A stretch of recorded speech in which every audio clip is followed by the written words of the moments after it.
poop. Oh!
Okay, bye-bye, Shocky.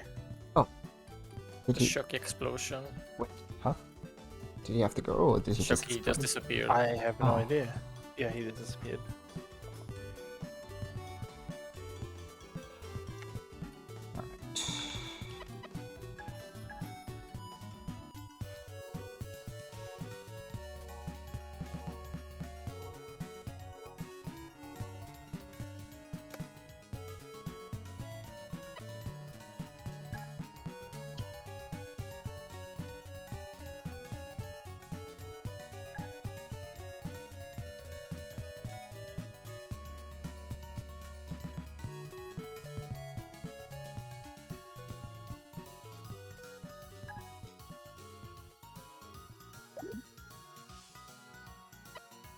Alright, so we're doing just the first of 5 warm up first, and then I'll hop out when we do the first of 30.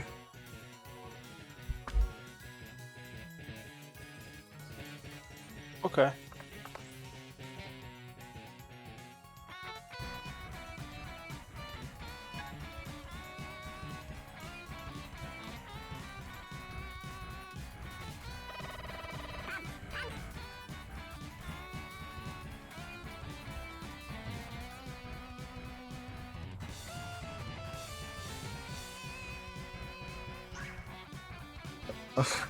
Oh wait, I don't remember. Oops.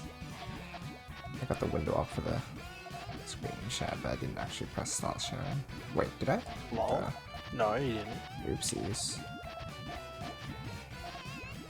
1、2、2、ハイド。 Okay, that was pretty sick. バカな。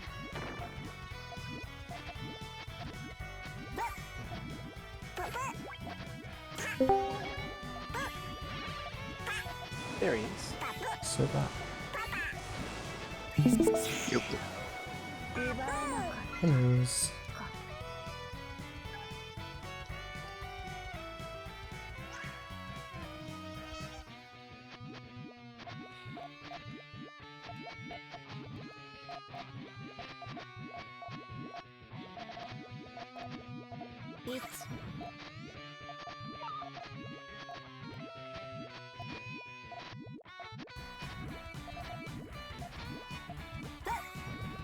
たか。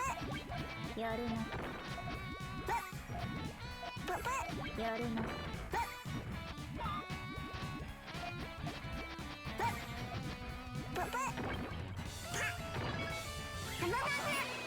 奪えなかったか。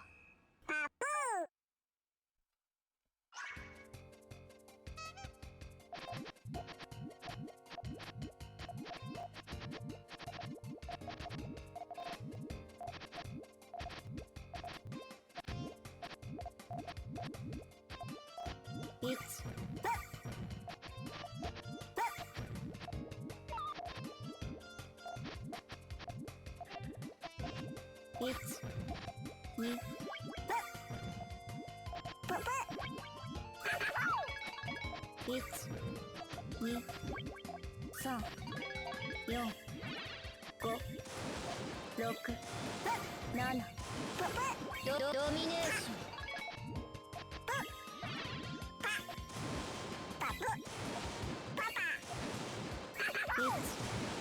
1、2、バカな。バカな。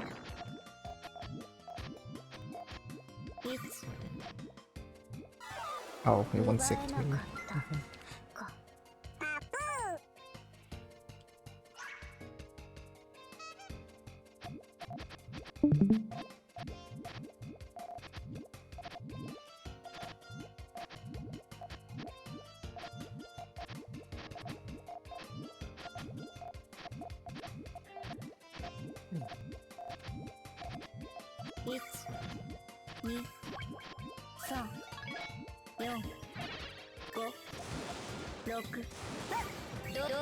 Ugh, I took too long to figure that out, so I didn't get a red up there.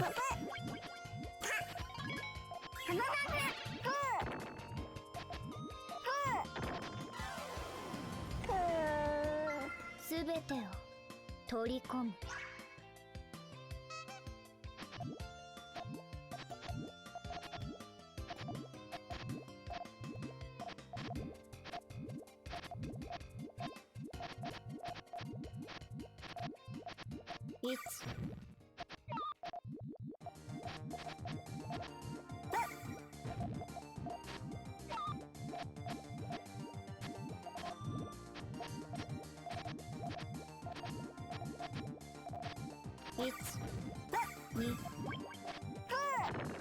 Shouldn't have one changed it out.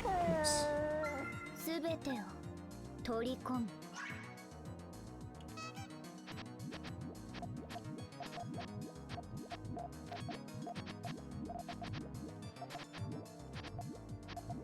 1、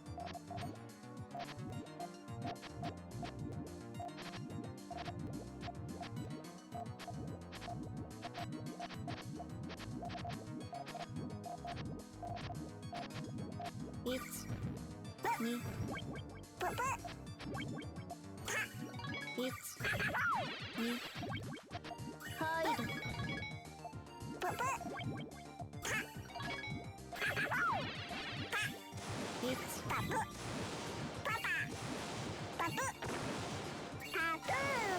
えなかったか。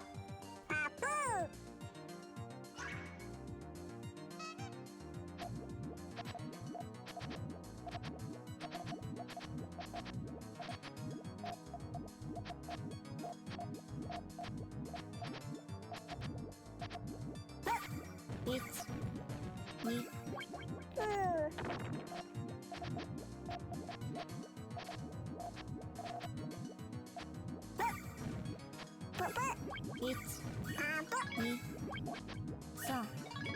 リベレーションズ5ドミネーション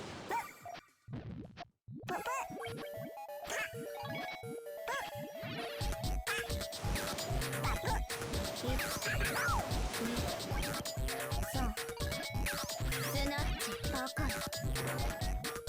パカ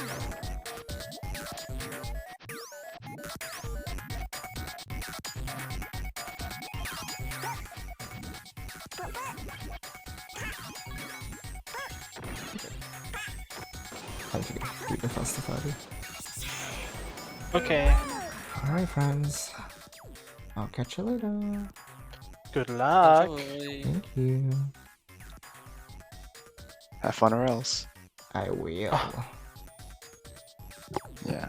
Yeah.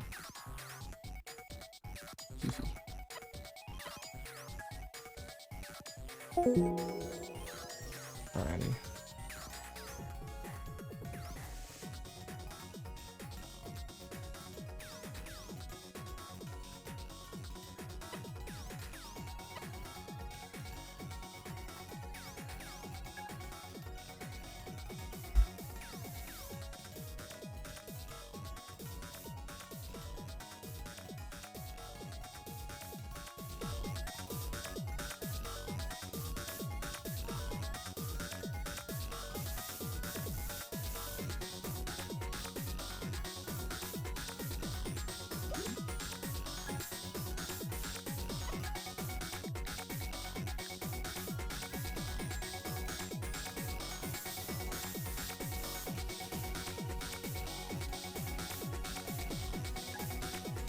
Alrighty, let's do it.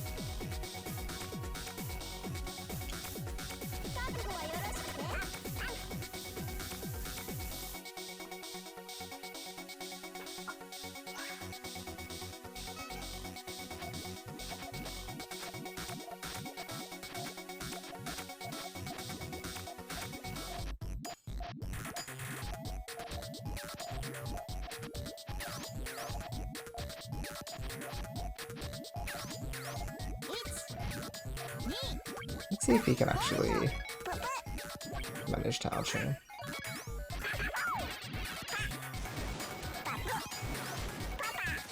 It's a pretty critical thing to test.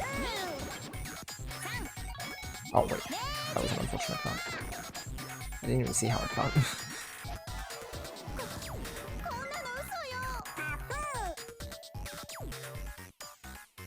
That is definitely one thing though. I want to see if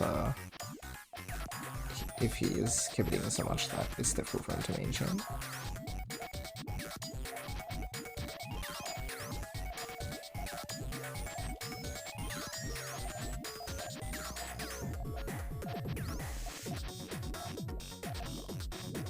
He seems to be a bit like blindly attacking too, or at least like not judging my defense availability beforehand, because a few times in the warm-up at least he... Oh wow, he's getting down.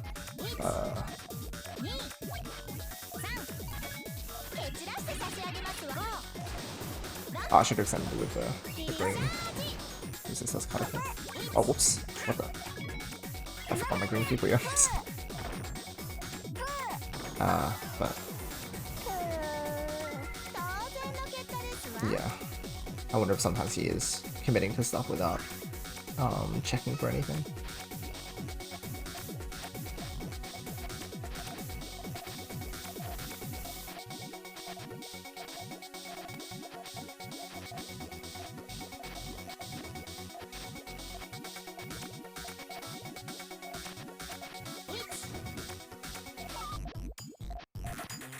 If he triggers on blue, it's just an attack.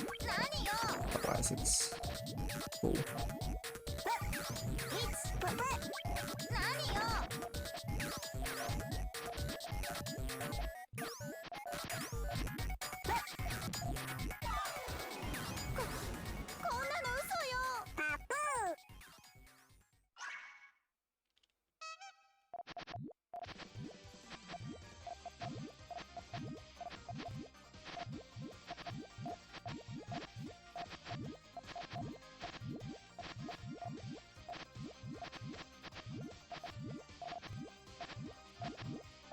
Let's see here.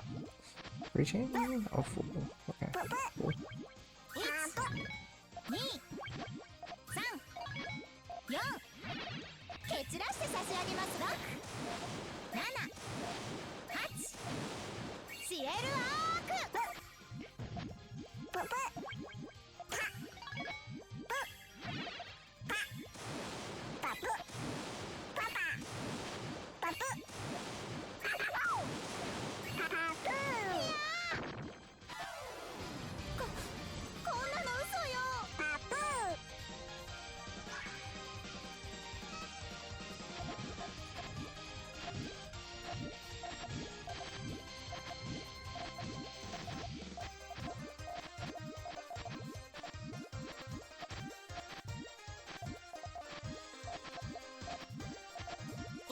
He doesn't really have access to anything except for full chain unless he uses that as a 2. Okay. It's a good defense though. It's not like an overcommit. Okay, I want to follow up.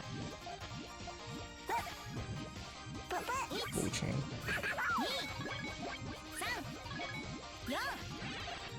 Sure.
This is pretty slow to start off.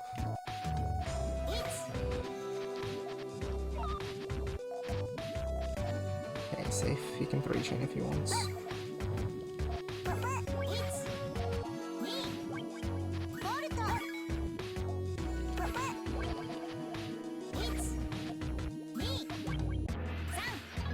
There we go. That's a nice extra power.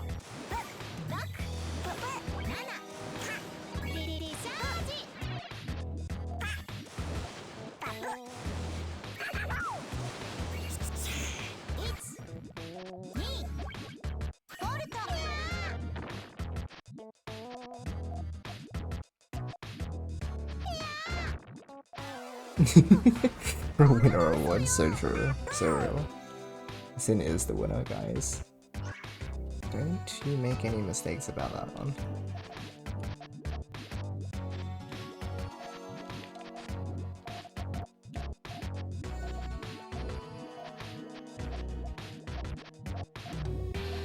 chain structures are like generally really good. It's just a matter of like maximizing their use. I think that's my current feeling.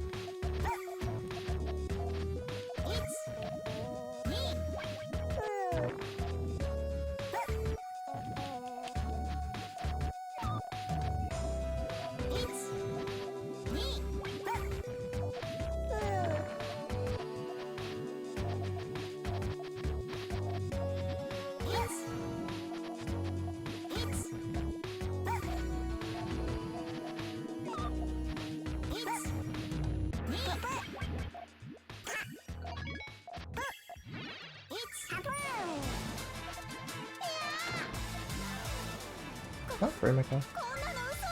I kind of got bailed out by the RNG there in terms of like, you know, particularly after the 2-chain landed, so it was good. I'm not sure if Sin had a way to follow up, but something to know.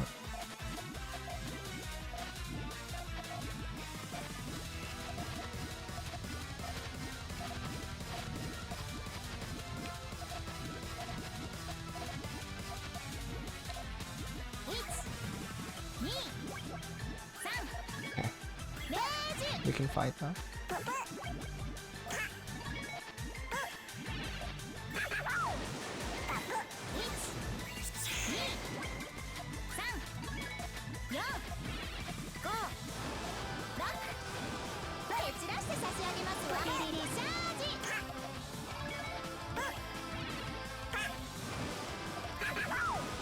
I don't think I've ever seen it perfect cancel into like the counter spell. Wow. That seems new.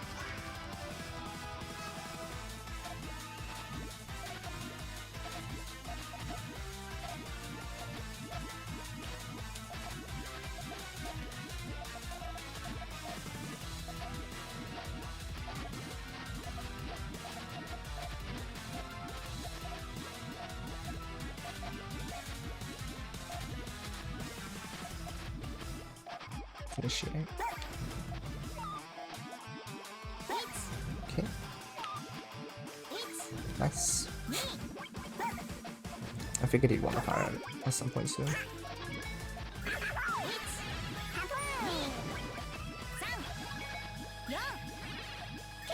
Oh. I didn't read that as chain card. Even then, well, I don't know when I blocked my trigger, but I'm not sure if it was like preventable from dying there or not.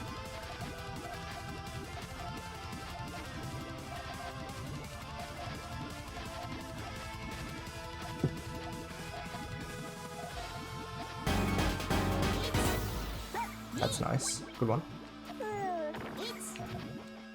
Whoops, I missed. Oh, yeah. Even then, I think I made it more follow-up. Trigger, thank you for the raid. Welcome on in. How's it going?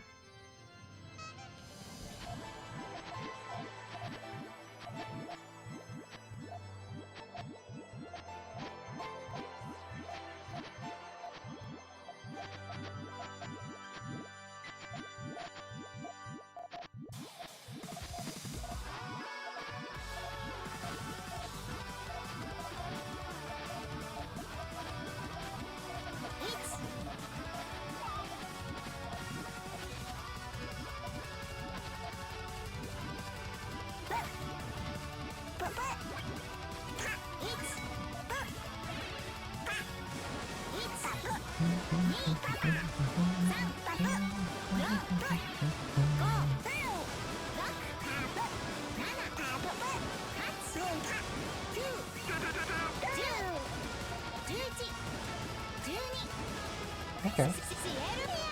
That was really good. This is kind of nice, but I feel super cold now. I feel super sick. I know, I feel better soon, friend. That sucks.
One. Pushing if he gets the perfect piece.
Okay.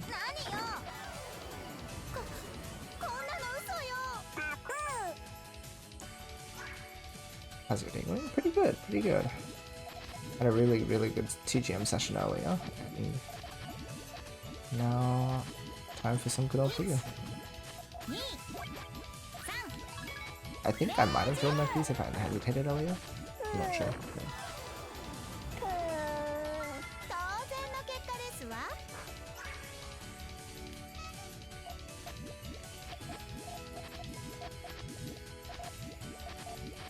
Oh jeez, what is this cue?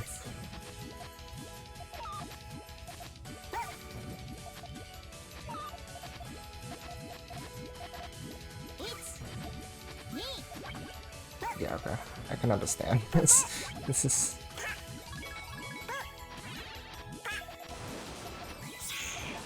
It's like, that was silly.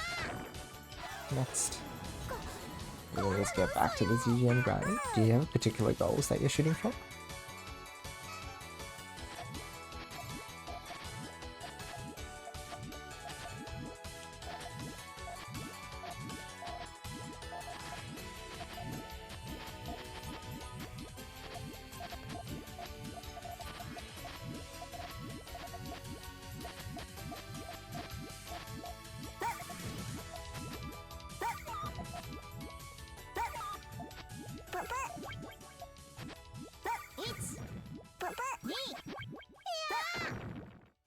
That was super snipey.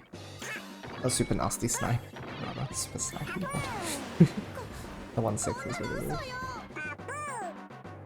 999 into GM2. Ooh, that is a good goal. I like it.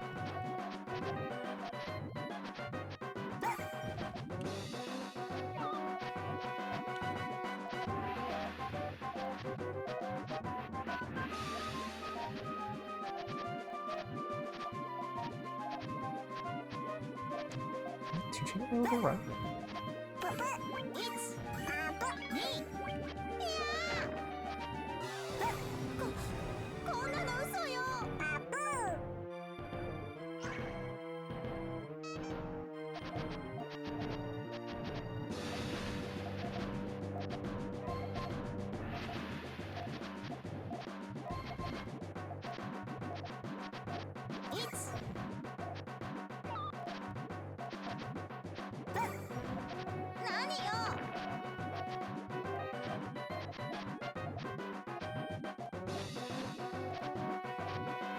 That's a good shot from him.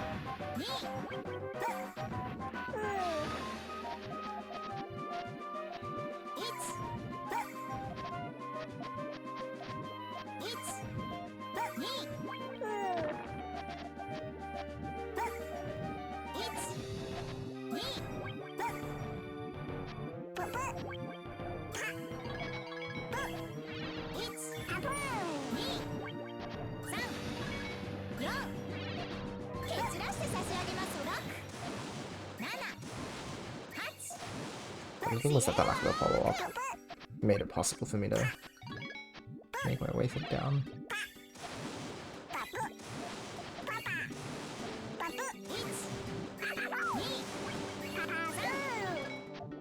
Maybe Deku, I think.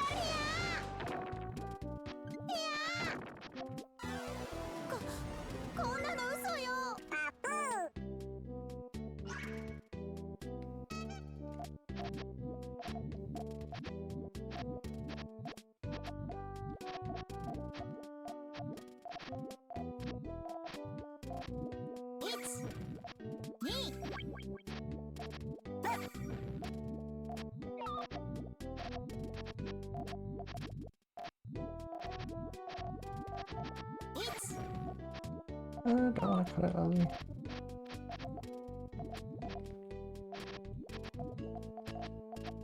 So I don't want to now. I think it's kind of giving me permission to like second transition kind of safely.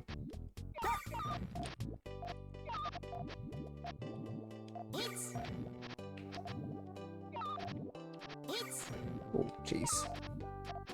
I guess this is just how it goes. My tail, unfortunately, is a little rough.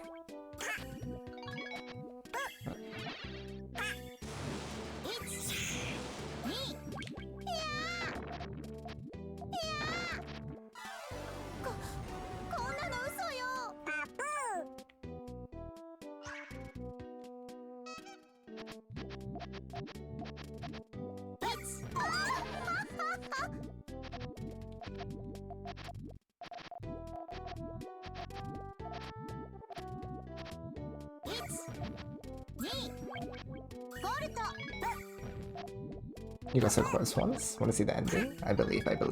You can do it. Yeah, thank you. Make some tea, enjoy. Sounds good.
This will be a really good review for you, I think, Sim.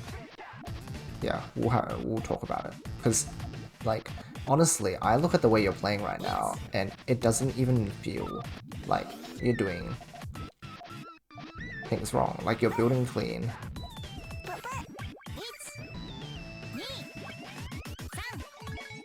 You've had some, like, really good... Oh my gosh. Yeah. Had some really good exchanges. We'll get to it. We'll get to it.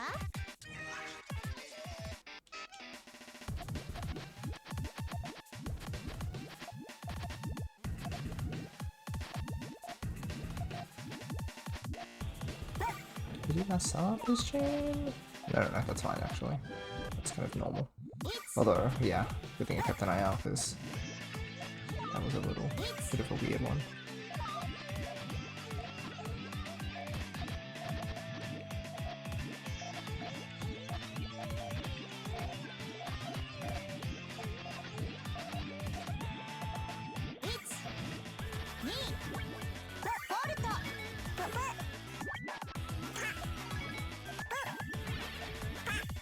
Oh, it doesn't link up. Unfortunate. Almost really nice. Almost.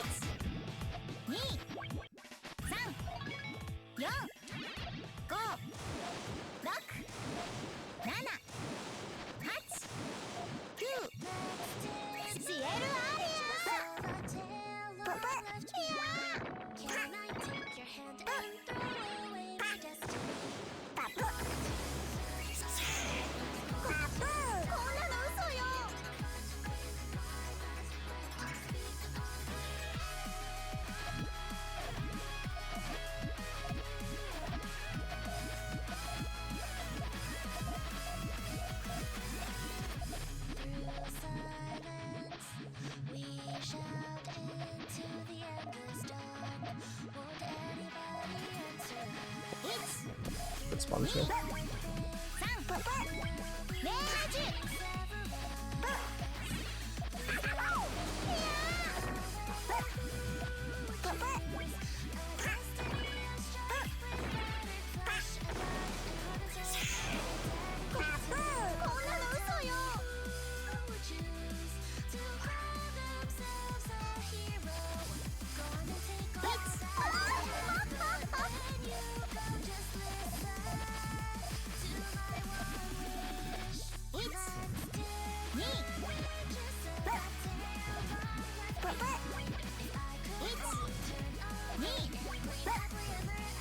It's quite a shape tab in the middle of my board.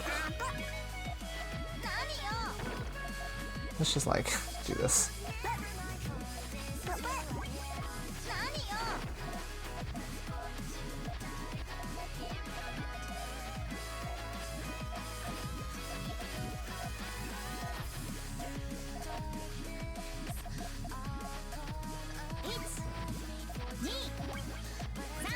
Oops. I accidentally took my yellows.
Okay, that was good, that was good.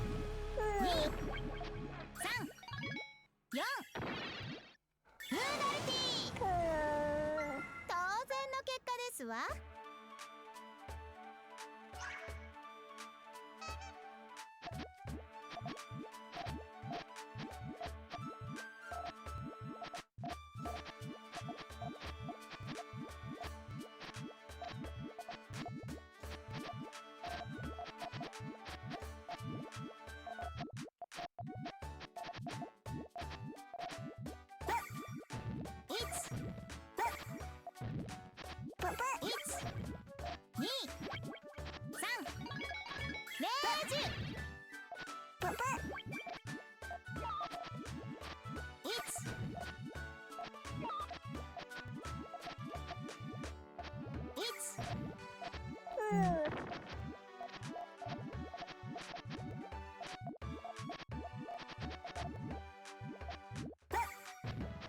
蹴散らして差し上げます5、6、7、8、9、シエルア don't know if it's enough. Probably not. If I had enough blues at the back to link it. Yeah. That was good, that was good. 当然の結果ですわ。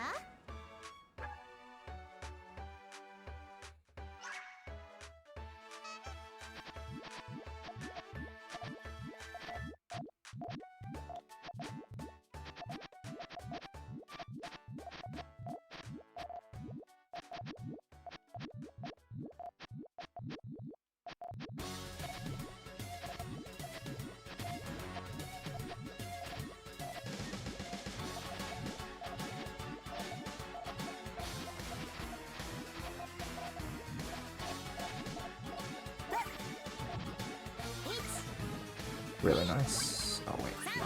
That committed. I thought it was just a 2-chain. Maybe I ended up committing a bit too much. But we'll see. We'll see if we can manage to repair it.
Ah, there we are. 当然の結果ですわ。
Close.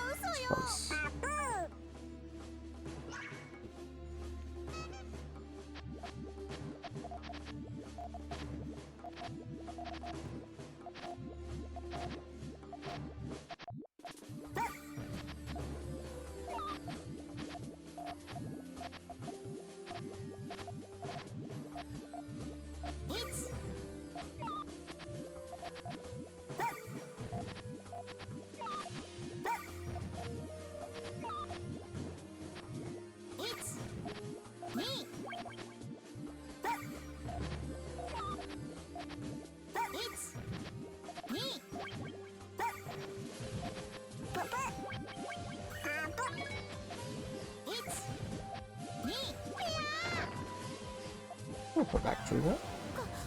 こんなの嘘よ。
Wait, do it?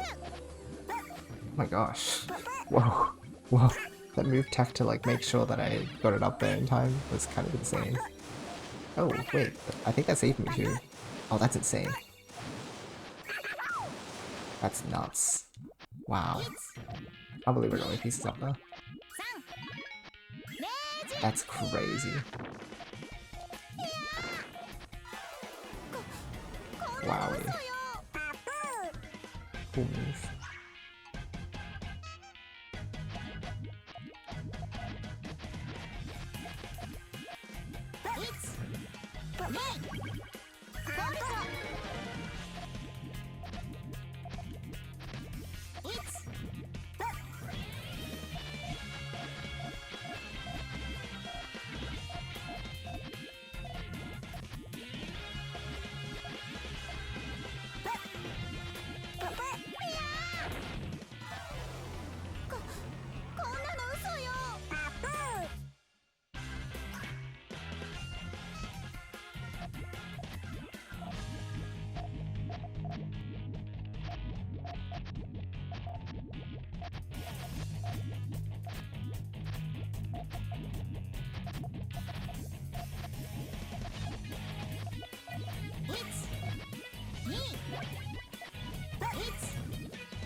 That's good punish.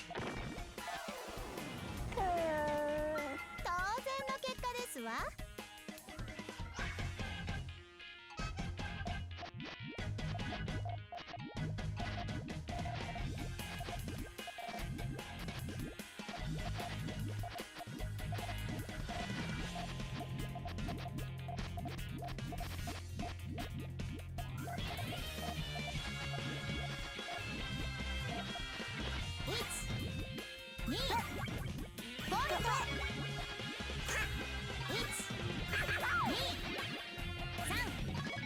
蹴散らして差し上げますよ。デシャージ。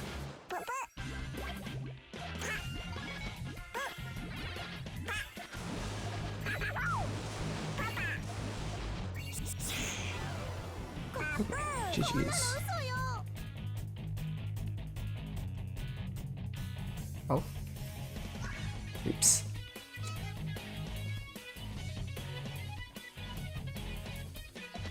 Oh. Whoa.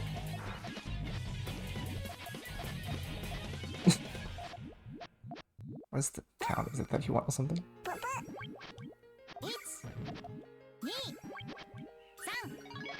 蹴散らして差し上げますわ。ヌーダルティー。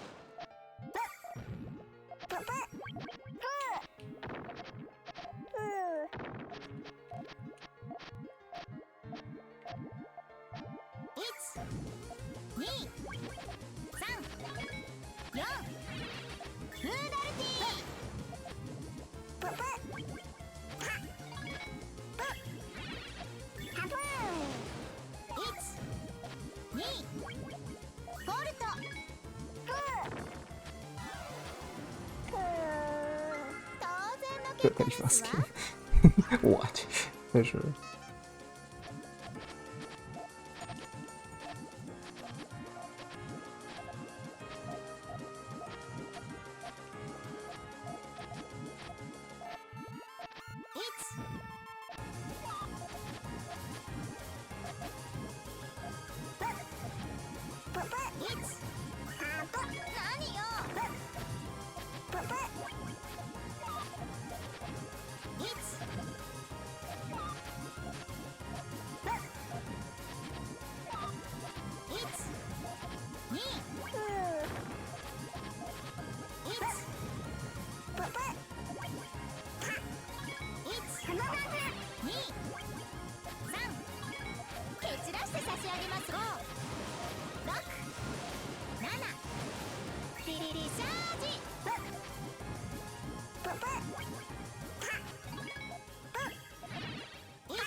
Nice.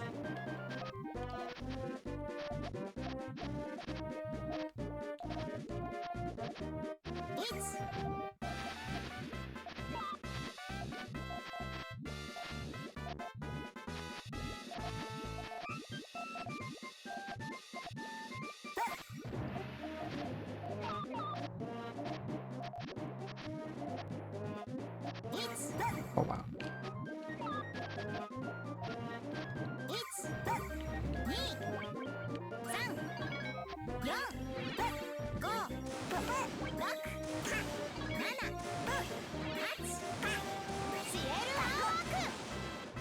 No, I have the blue. I have the blue. No. No.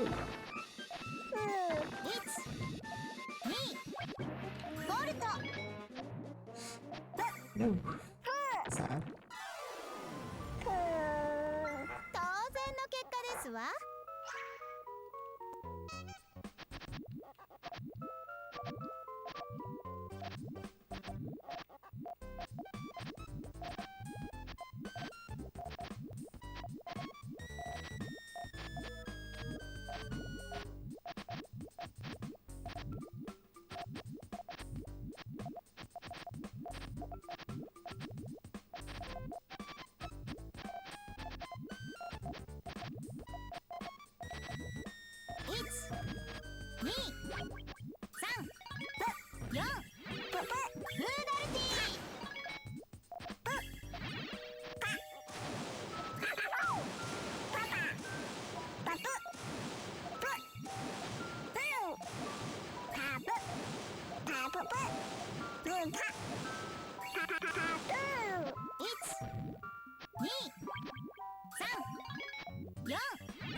GG's.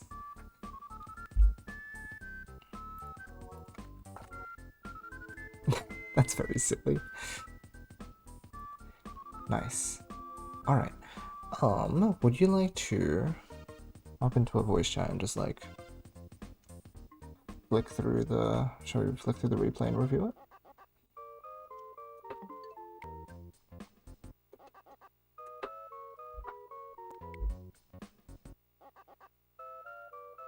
Alrighty, no problemo.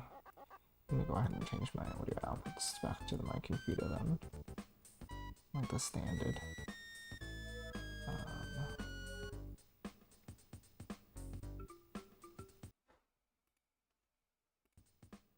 Okay. Oh, that's right, I also have to disappear sometimes. Because it freaks out.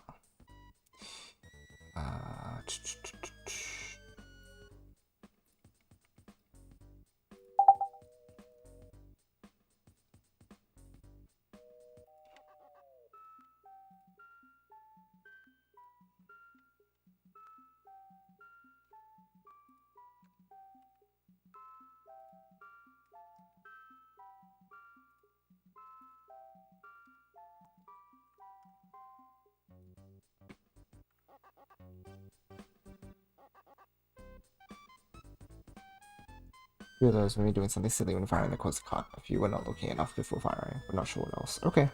Okay. Yes. Sounds like a tricky situation.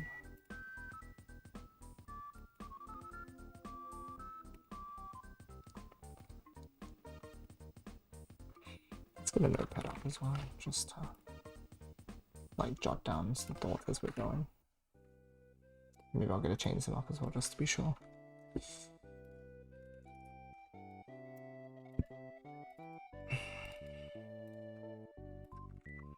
Oh, and you know what, I'll also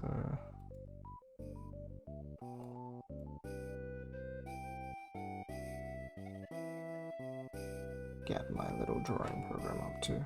I'll get everything up. Let's do that. What is it?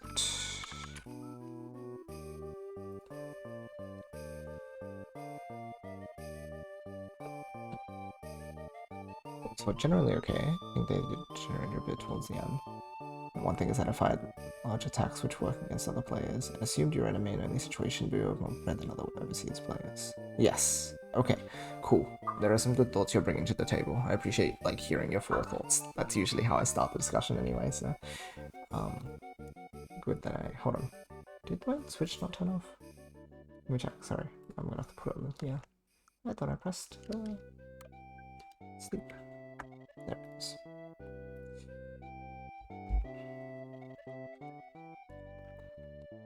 Yeah, usually I open with like, yeah, what your thoughts and feelings about the set and general like takeaways to start with are. So it's good to hear a bit of that initial thinking already.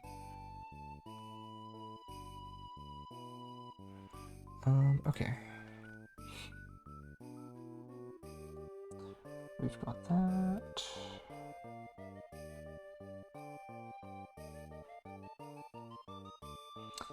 We can probably just jump into DMs if you're happy with that. Also, I don't know if I have an avatar for you. Have you like jumped into the stream ever? Have we VC'd ever? I don't know if we have. You know what? I'll jump in and we can find out about that.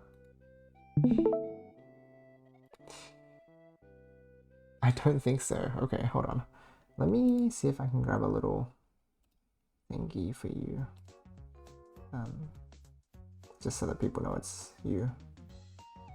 Don't do VCs much. That's fair enough.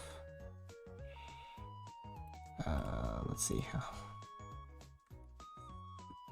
Reactive.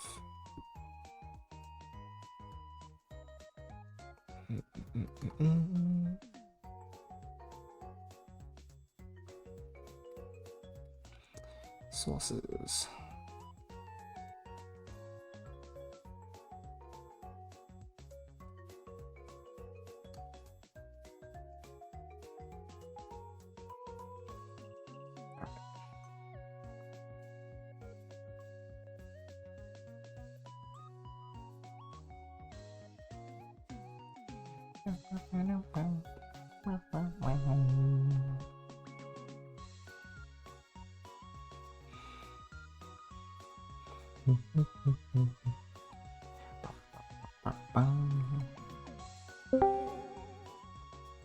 Aha.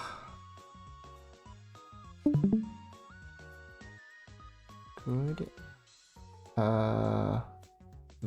Afternoon. Hello. Be accurate. Hello there. Alright. Can chat please confirm that you can hear Sin, otherwise we're gonna be in trouble.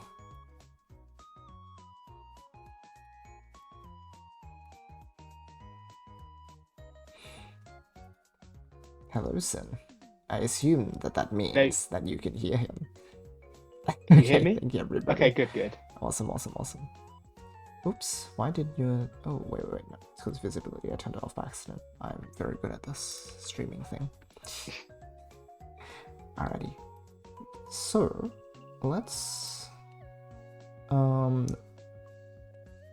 kick it off by just being like, outside of even just like any technical details, how did you feel with your general mood in the set? In terms of like, did you feel like you played okay? Was it an off day, a normal day? Just so I know, like, where you're at. It's a 6, 7 out of 10, pretty normal, nothing outstanding. Okay. I feel like I could have been adapting a bit more. I don't feel like I made you uncomfortable enough. Sure. Okay. That makes sense. Yeah, it was okay. Cool. Okay. I'd like it to be better. Kind of average day. So this is our baseline that we're working with, and so this is a good like point for me to be like critical about your gameplay today, because it's not just like, oh, you were doing this just because it was like a weird day, or you were doing it because it was an exceptional day. So that's Yeah. good. We have some good data to work with. That's always good. Yeah. I think I think towards the end of the set, I was getting a little bit flustered because the scoreline was, as I say, very lopsided, Totally. Yep. and Understandable. it was a bit hard to figure out why. So I think against you, that's a bit more manageable than other players because I come in here expecting to lose. But, Sure. it still does have an effect. Yeah, totally, right? Like, you still do see it down there, and you're like, oh, okay, then, like, it's kind of confronting, I suppose, just seeing scores like that. So, my initial thoughts is pretty similar to what you voiced. So, your chain forms do seem pretty nice, like, quite solid, usually. So, it's probably just a matter of what you end up doing with them in the middle. Particularly, there are a few cases where you do fire first, but then you tend to end up in disadvantage, so it's probably a matter of, like you said, there's perhaps a habit you formed, which a lot of people do, where it just works to fire like a big 2-double, like just a big 2-chain, big 3-chain, right? And then it's just like, oh, that works. But once you get to a certain point, people will start responding to that with more, so that they can make sure that they stay in the lead. Yeah, of course. So, we'll just take a look and see if there's anything notable to start with. But I'm just like looking at your forms, and like this is pretty nice. Like you, I don't think I could complain about this at all. Aside from the fact that, so when you're building, right? Do you have a particular structure in mind for what you do on the second floor? Yes, and this isn't it. Okay. I'd like to have a bit more of a cushion, something a bit more like what you've got going on, actually. Gotcha. Yeah. Right. So this is a bit of an unusual take. Yes, I'm not sure what happened to make me get into this position. If we can replay, actually, and see if there was something better I could have done, maybe. So it's this is what so yeah, I would call... So this double red is... But where else does it go? I suppose it can go in 4-5?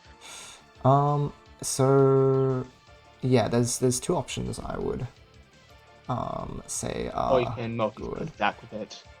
Yeah, so you can either commit it here and here, and then the idea from there is that eventually you'll draw like purple, yellow, or purple, green to like fill this out, and then your next two, these purple yellows, can definitely like go down there into your tail. Yeah, you can do that as well. So, but if you did want to put the reds, 4-5 is kind of awkward. I think considering with the double yellow purple, surely it's okay. Yes, you could. Oh well, in terms of like after this, yeah, you could go for like purple, yellow. I assume something like this is the idea. I mean, the yellow can go here. Purple in, yeah. Yeah, something like that. I think it's probably okay, but this is...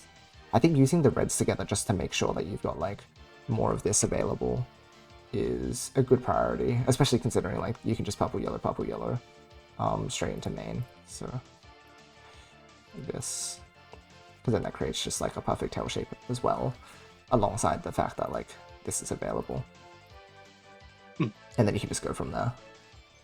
Basically, it's a very balanced chain shape. That's probably okay. Yeah, I am a little bit wary about my options on the second floor with this. That is to immediately respond to anything, but maybe that's not so bad.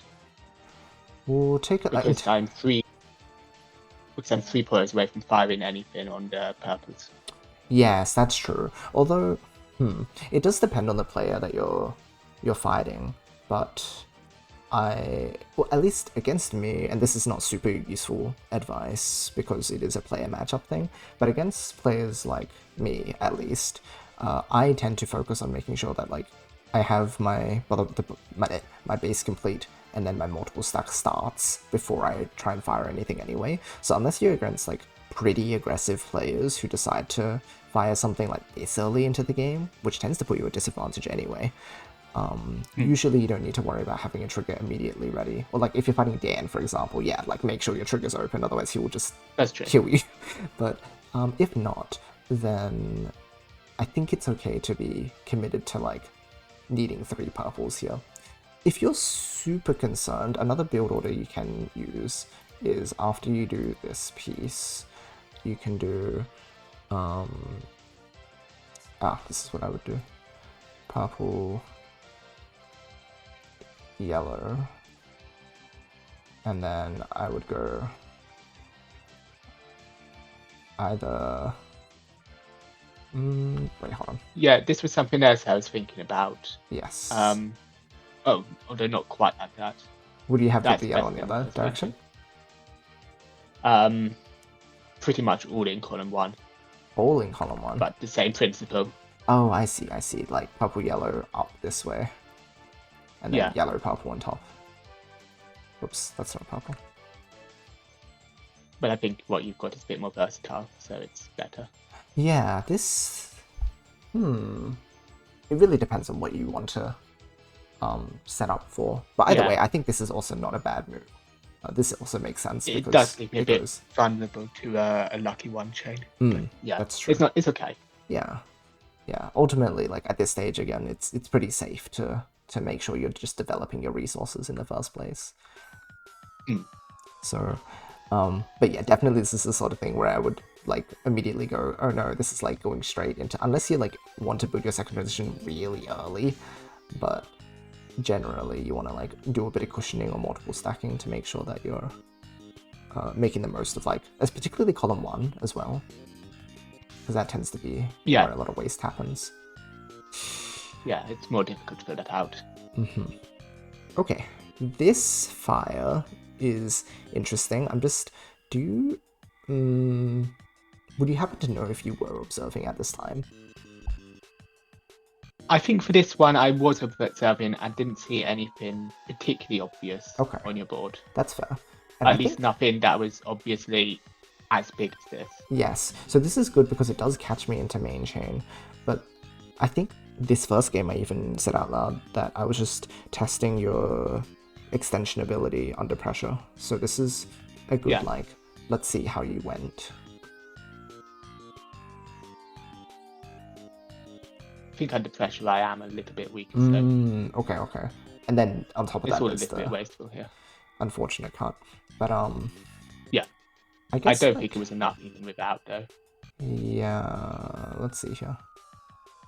Yeah, this is where like during this time I would start just putting this into the tail instead, because that way you can just like keep the head of your chain open. I mean, you're probably rushing for trigger here, right? I can imagine. Yeah. Yeah, but if not, then yeah, probably chuck them into the tail to keep extending.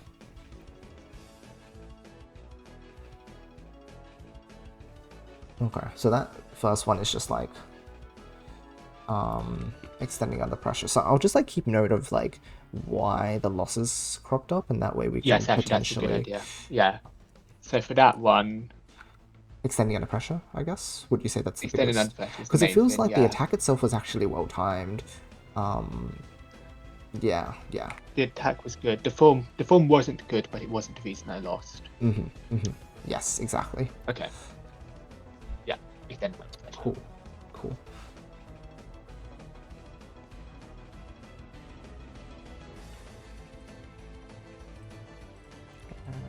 Okay.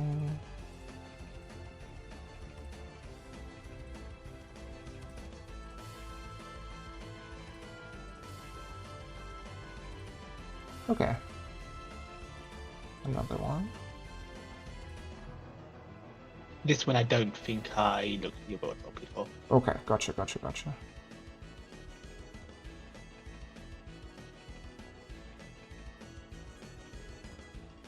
Okay, digging, nice. And then, yeah, that was good.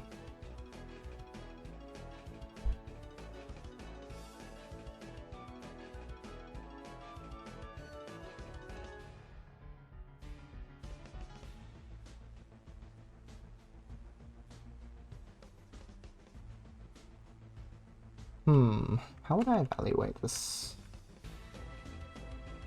Well, I won, but I think I got a bit lucky.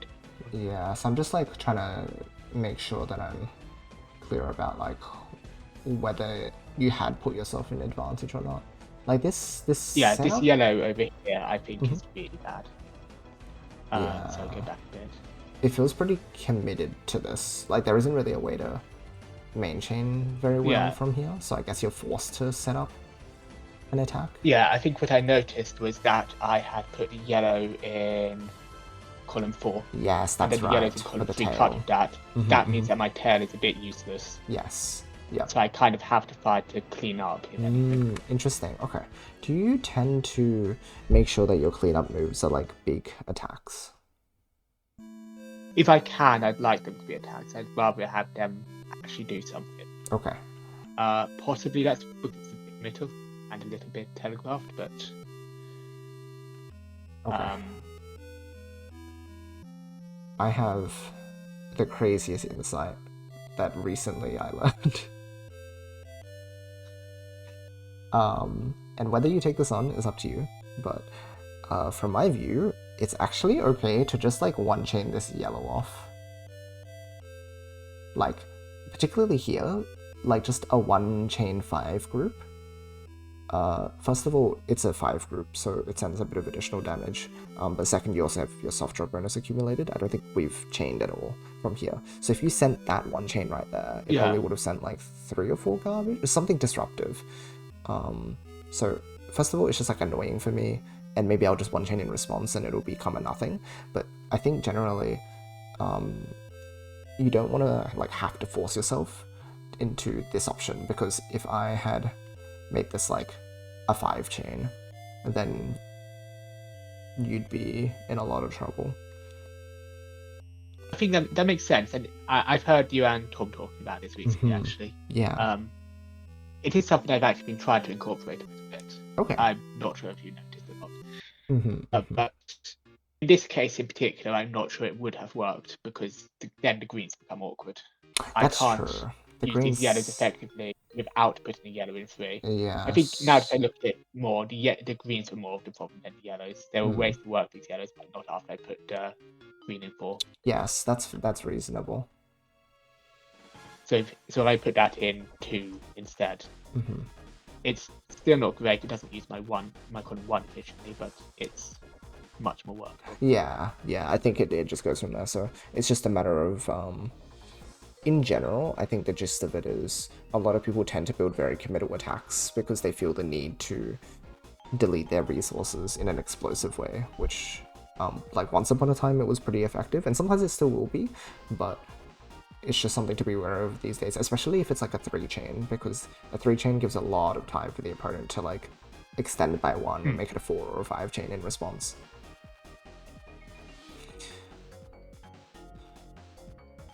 And then from here, it's just like, yeah, you dug pretty well. Like, you were very smart with the piece placements to ensure that you had this option. Like, it was a very quick spot from checking your nexts. So that's really good.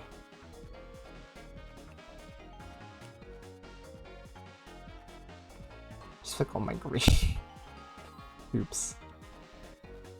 But that's okay. Happens sometimes. Cool, okay. So we have a takeaway from that round, and we'll see if it becomes a pattern or not. And in that case, it'll be something that you can focus on.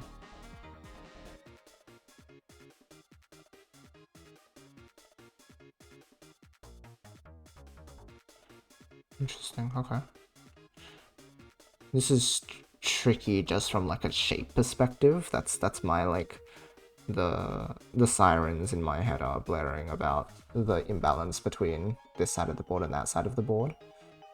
Yes, I think this is a bit of a habit that I do tend to get myself into, which is that I focus on one side, usually the head, a bit too much. And the head here is okay.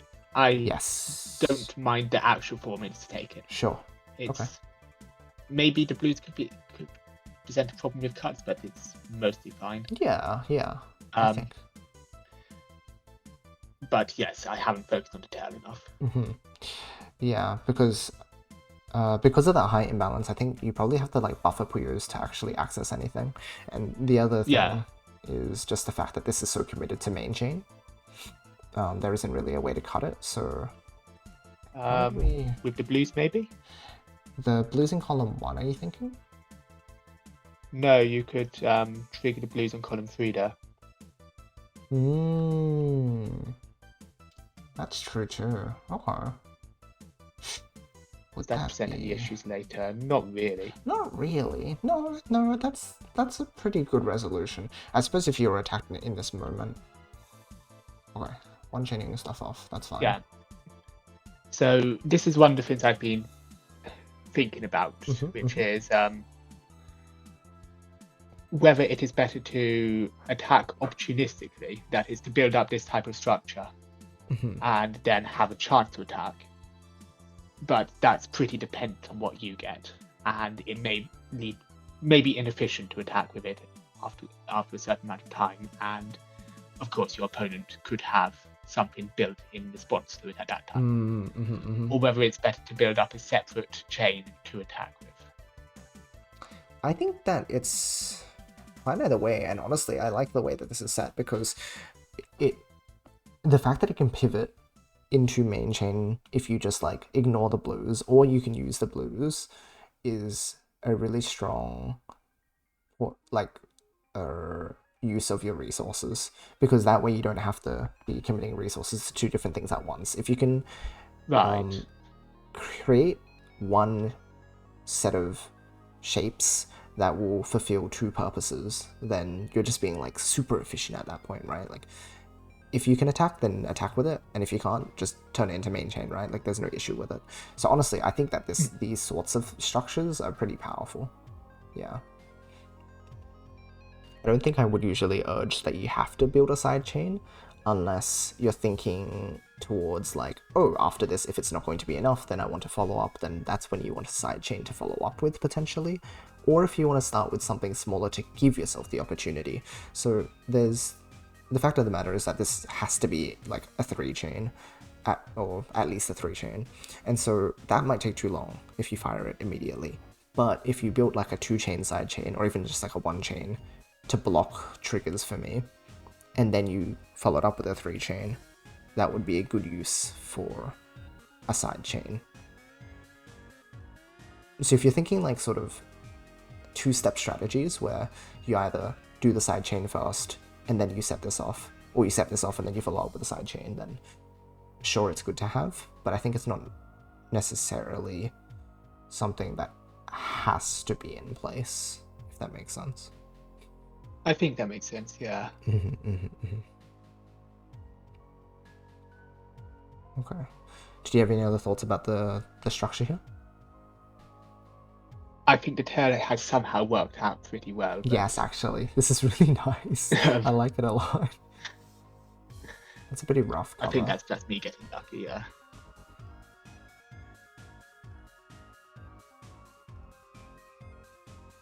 Oh, and then this is just like a there's a better way to dig that. Okay. There's a much better way to attempt to dig that, which is to put the greens together rather than separating them. But yes, that makes sense. Both ways lose here. I think, what would I say is like, I think actually the critical issue here becomes that although the tail ended up working out, the lopsidedness of the build ends up making it really difficult to dig the garbage across the board. And what this means is that some of it becomes sort of inaccessible. Like the garbage up here is not really I mean, it's kind of poppable, but like it's really hard to. And essentially that means it's space that you're not getting back for the rest of the game unless you like start fighting for it.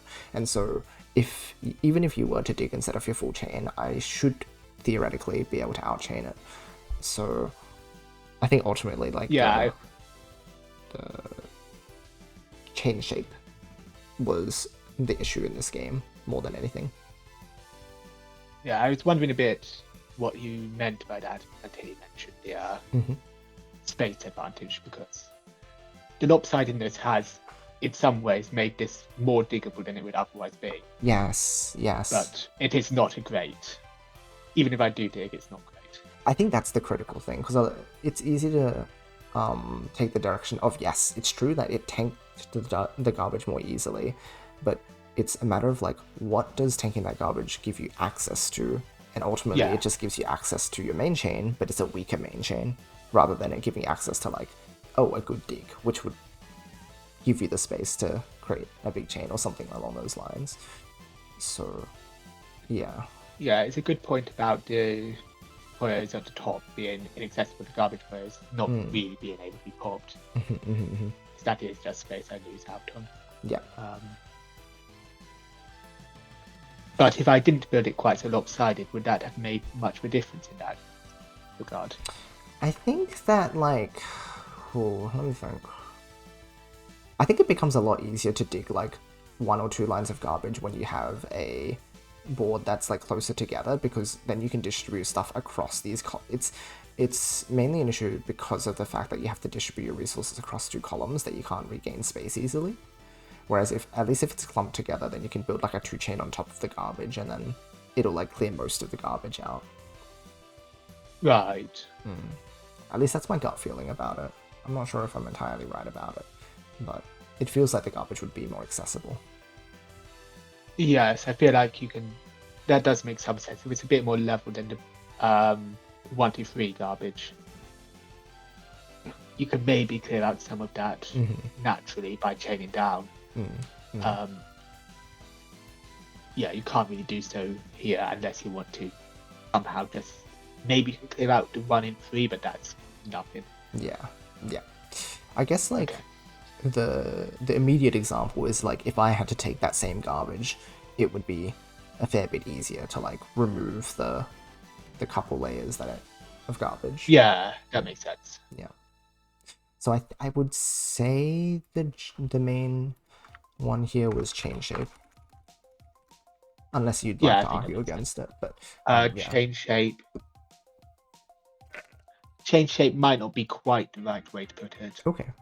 Because it's a problem with chain balance rather than chain shape. Because the shape itself is okay. Are you a balanced mansion enjoyer? The tail is nice. but as you said, I put way too much on the head up to the tail. So yeah, I'm going to put it down. Yeah. That's good. Yeah. Cool. Hey, Shotgun. Welcome on in. Alrighty. Let's see what we've got here.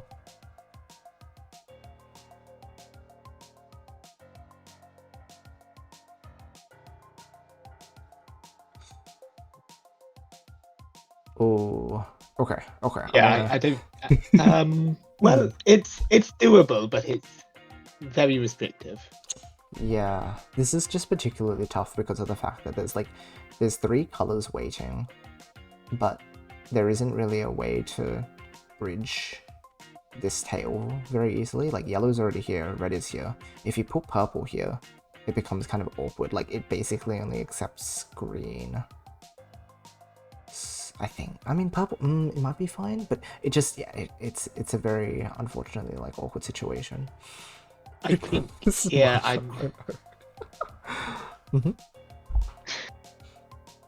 more or less actually the 3 color weight in that weight terminology for Mahjong has helped me quite a lot in other games. Oh, there you go. Maybe you can actually use it for Puyo as well. Actually, it's not bad. There's scarily it's too not a bad many analogy. Things between the 2 games, and I'm starting to like see why a lot of Puyo players play it, and I'm like, oh no, don't make me one of them. Anyway, in this position, I think I probably just usually abandon the purple, just let it sit there forever. That's reasonable. The yellow is still a little bit awkward though, and I do need to use the yellow, because otherwise my column 6 is a bit bump. Yes. No, 13 offenses, 12 chains, which is insane. I'm going insane right now. I guess we should probably reflect on the build order, in order to like avoid the situation in the first place, right? And so that does become awkward very quickly. I can see why you wanted to do this. So what were the other options there?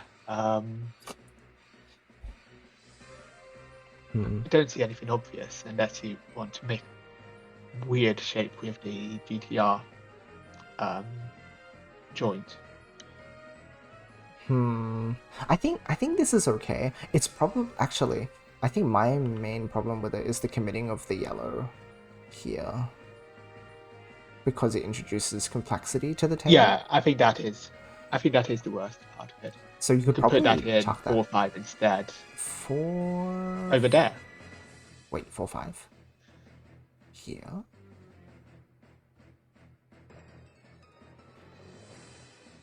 Or maybe even 2-3. Oh, sorry. I'm confusing myself. Putting it all in 3 would be good. 3, yeah, Then you 3 put the 3 reds could do. in 4-5. Either 3 or How does this work? it's kind of like a bit.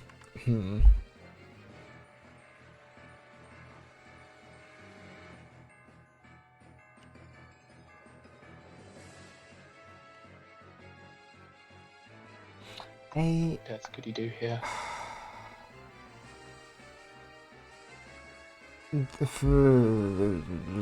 Is this an okay choice?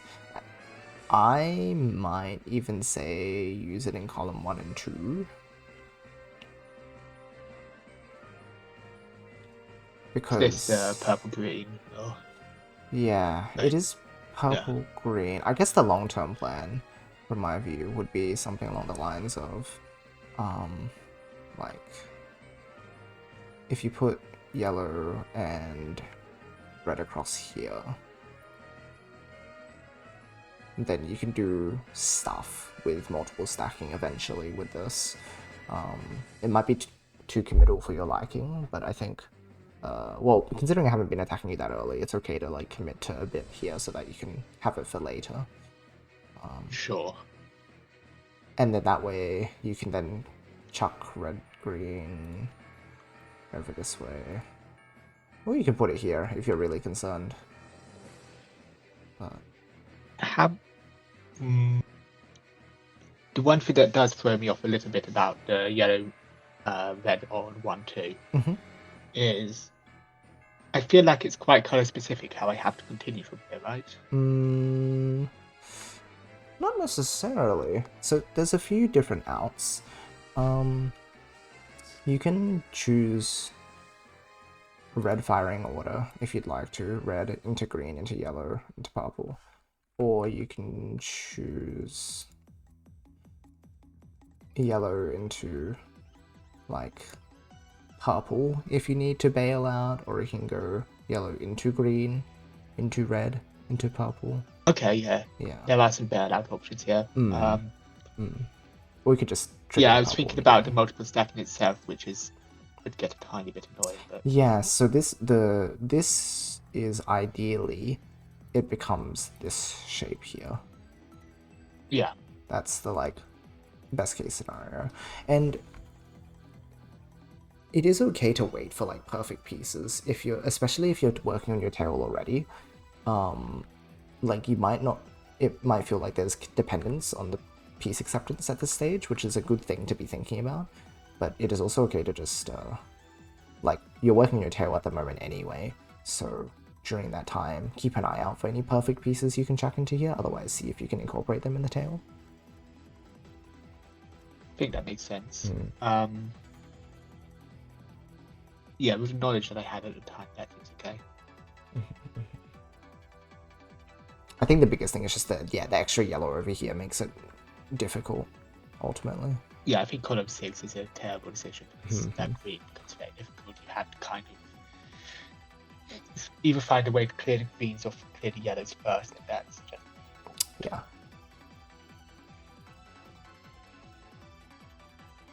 Well, I guess I need to attend class online soon. I hope class isn't too boring. Oh, you ultimately go for the shape as well. So like, it's like you wanted to do it all along, but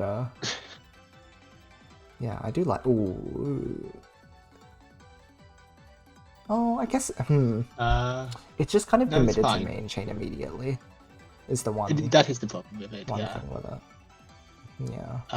And you could have used the greens to solve that issue in column. I think I do find a solution here actually, but it's not it. Let's take a look. Yeah, you end up making it work. But as we talked about, I guess it was just committed to main chain.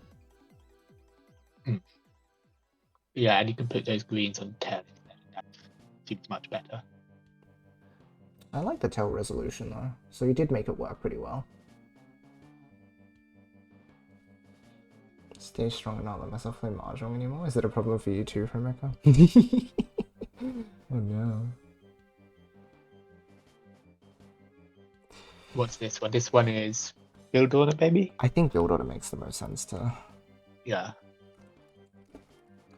criticize in this one. Or maybe you could put it under something like tail shape. Yeah, if you want to add specificity to it, I think I'll make a subcategory. But it might end up being the case that like a fair few things fall under build order.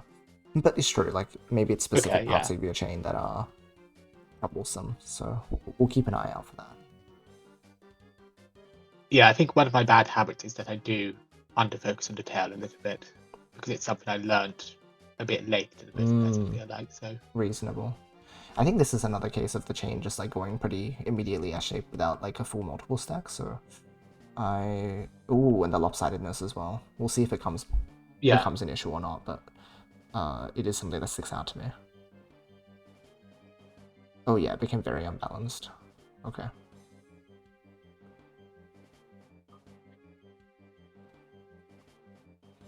And then, yeah, looks like I just I think one of the problems that's leading to that is a little bit of lack of flexibility on the tail, maybe? Right. Let's see how it was originally constructed. So, I agree with all of this. Maybe you can commit those purples to the tail instead. It's fine. I think it's okay at this stage. That purple should be committed to here though, so I think this is a split across 4 and 5, and then wait for some more purples. Yeah, that seems better. Yeah. Oh, but yeah, because then you kind of trash the tail with... Oh, I guess you planted one chain, but it's going to take a bit to resolve the tail, because now you need a one chain. And then you need to, like, get rid of these reds, and now it's just, like, become a bit of a nightmare. Okay, yeah. Doesn't seem to have been that in this scenario, at least. Although I did, I think it's more just committing too many purples to the head for little to no reason. So I think, honestly, this one might just come to build order, and specifically your tail focus was underdeveloped again in this case. Yeah, I think it is good to have a tail shape one because, as I said, it's a bit of a bad habit for me. Exactly. I do expect it to come up a fair amount. Cool. Okay. Good catch.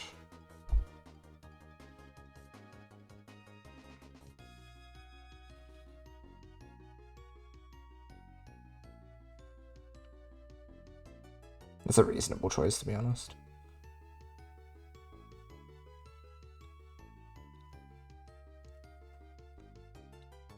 Ooh, that's like hyper committed gameplay. Yeah, this particular shape is super. Would I just say bad, to be honest? I think I might just say bad. I'm not often like super like intense about things, but I think this is one of those shapes which just like screams commitment, because there's no way to cut this anymore. I mean, I guess you could go off the top, but usually building this way creates like tunnel vision into like having to clear in this direction. So like go from blue to red, unless you end up like avoiding that basically this isolated blue on the left becomes a pretty big like option killer, I would say. So the point to take away there is not to put the blue there. I think how do you get around it otherwise though? I think the blue's okay. Right, let's see. It's the fact that like this shape forces the blue to isolate itself. So like basically try and avoid this L shape across 1 and 2 as much as possible immediately on top of the transition. It's an easy sort of choice to make, especially when this conflict like appears, right? But I think it's better to just like at least stretch the blue across and then use the reds as a cushion. So instead, so in this scenario, that would be the reds in column 1, I suppose. You can go here instead and just make it blue into red. With which blue? Oh, I guess there wasn't one now, but ideally, like, that's what you would wait for, I think. So if we go back Yeah. even further, let's see, like, how we would build it from this point. So... That's fine, that's fine. Yeah, I would just, like, put the blue here. In this scenario, I think I'm a little bit worried about my tail imbalance, actually. I think this is probably a kind bit of of a... slightly awkward. Yeah. This commits to a lot of It's a bit of a commitment. Yeah, exactly. Colors on the tail, which I basically I talk about it in terms of tail complexity, and adding those adds complexity to the tail. And at least at the bottom, you want it to hopefully restrict it to like maybe 2 colors if you can, so that you're focusing on, hey, you can go green into blue or blue into green, and then you can like make the option whatever one you get more of at the time. But when you do it 3 colors, all right. It's not as bad as 4 color tail. That's never do that. But it is tough. So I would favor putting the blues together so that you don't end up with like isolated blue, because that's ultimately the bad right, I think that makes sense. Yeah.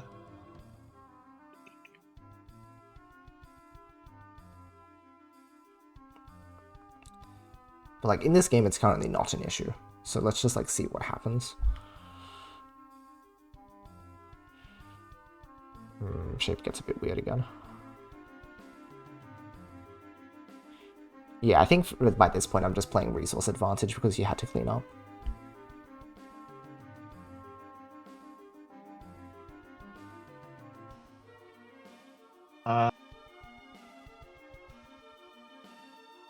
Okay. I remember being a bit frustrated about this round because just one Puyo with fairly reasonable response to that. But... yeah. Oh well. So I think it like this happens due to resource disadvantage, and that happened earlier because of let's see.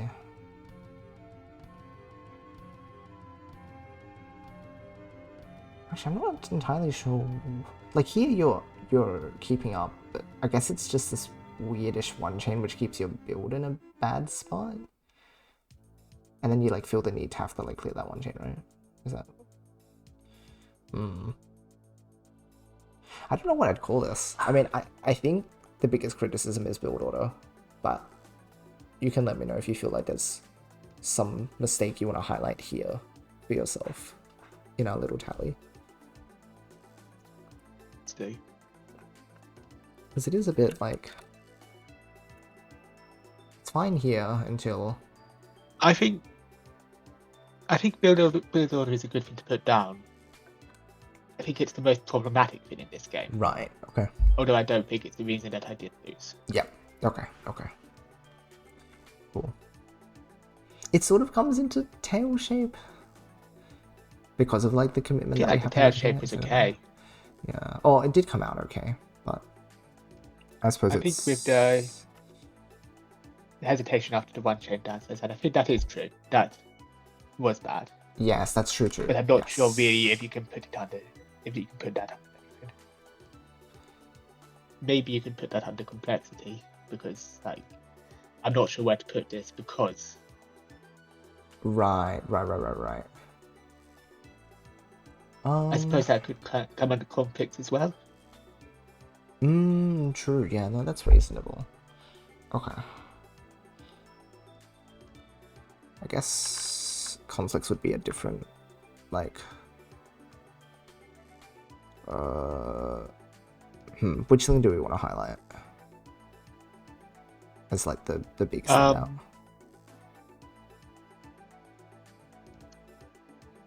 Conflicts is the most pertinent, I think, but it's also pretty specific. I'm not sure if it's worth making a category for that. I see. But it's not not as actionable, maybe. I guess, right? Like build order is a little more actionable than saying, oh, things are just going to conflict. Because at least we can identify what stuff in the build order causes things to conflict in the first place. Well, one thing that I'm pretty wary of is this whole like column 3 checking. So early in the game, I know some people like are okay not to deal with it, so it does become like a player preference thing. But I would like almost never put this here because I'm just so scared of making the conflict occur. At least if I plan to use the yellow-red. Or... oh, actually, you know what? It's this piece. This piece is troublesome. I suppose I think that's fair, yeah. Because if you have it on the top. Yeah, actually, if you make that all column 1 rather than 1, 2. Yes, precisely. That I was going to say the exact same thing. So red here, blue here would be really nice. And then what you can do with the next... then you leave some space for a little cushion. Yeah, precisely. And you want to make those greens because there's this concept of if these are 3 different colors, you have to use the 4th color here, which is a little dependent, but like it's better than this shape, ultimately. Like it's okay to wait. Yeah. Although, in this case, that does leave my tail a little bit very incomplete. Exactly. So, and the red-green is pretty useful for the tail as well. Exactly. So it's probably a matter of... so what would you do here, actually? I think from here, I would go red-blue, and then red-green. Honestly, this is player preference, but I think I would commit the red-green here so that I have... because I know that I need green here, so I'm going to go green here. And I know that this green can wait, because, in fact, if I get red with any other color, like blue, I can focus on the blue link happening first, and then the green. I think that's fair, but where does that leave you with the blue-yellow? Blue-yellow can go on top. Because in our scenario, blue-red is here. And then blue-yellow can go like this. Yellow. Yeah.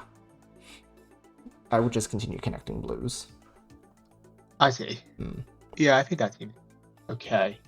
You do want to really focus on the tail at some point here. Yes, after this, any other red... I suppose that's when you get the next red. Yes, exactly. Sure. Whatever your next red is, you definitely want to commit to tail, because by this point it's become like quite lopsided, but I think... yeah, I think...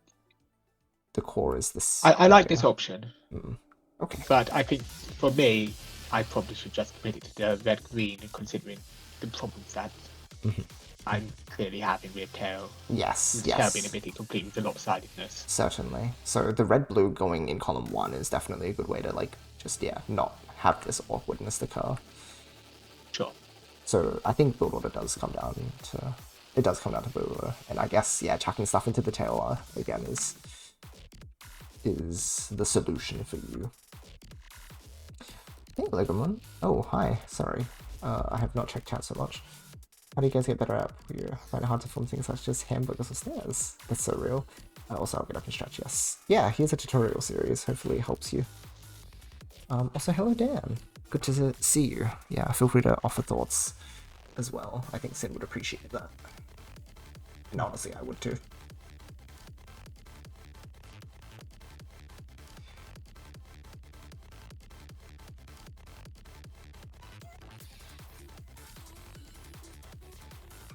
I think one thing that I did see here is that I thought that your shape was a little bit rough as well.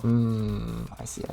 And I think that might have changed some of the play patterns with how much I was attacking. Right, okay, I see.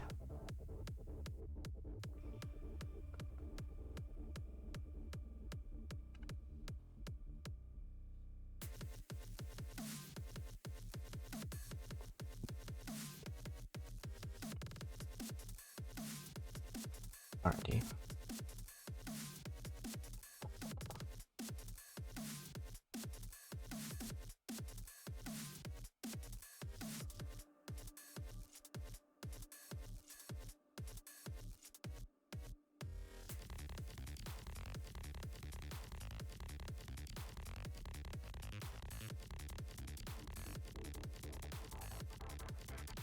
Okay, I'm fine with that decision. Again, one chains are very safe. So this... okay, nice.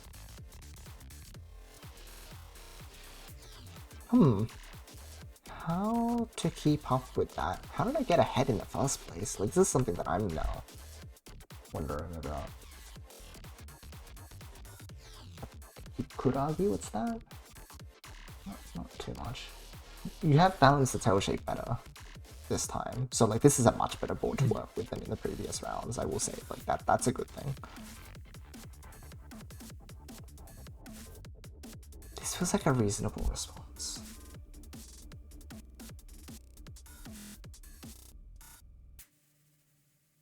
Maybe I don't have to fire that, but not firing is bad as well. Yeah, that is a lot of damage. Because I am in a position to tank if I put the yellows on top. That's true. Then fire the yellows and dig, but that's such a big board disadvantage at that point. Or is it? Not really. It's not so bad, to be honest. I think that's a pretty good move, the tank, yeah. Yeah. Okay, but as for why I got into that position, I genuinely think you can probably attribute this one to you getting some good players to follow up. Yes, that's certainly part of it. Because like you have nothing built up here. You don't have a second tank yet. True. So this is just like chain readiness, I think.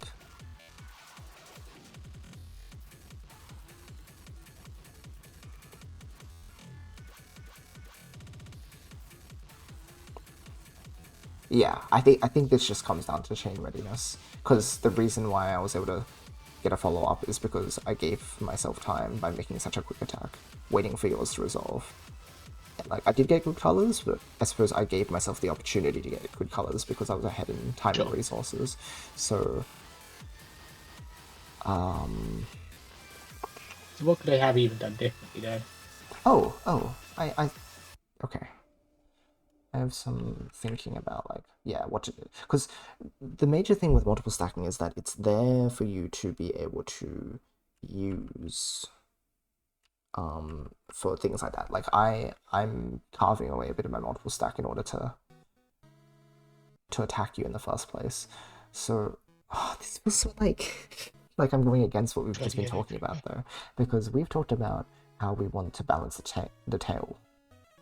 But to be honest, I think right now it's not necessary. Like, this is fine enough as it is. You can wait for green, yellow. Yeah, that's fair. And then you can put those on the column 1 instead. Yes. Maybe? It's the fact that, like, there's a balancing act we have to do, but this is 2 perfect pieces for your multiple stack. And so I think it makes the most sense to dedicate them to that space because, yeah, we could go from 1, 2, and then we can go here. Yeah. I think the one thing I am feeling a little bit pressured by is the fact that I do absolutely need a green to make the column 6 work. That's true. Nothing else. I don't think there is a way to make anything else work in this. No, there actually just isn't.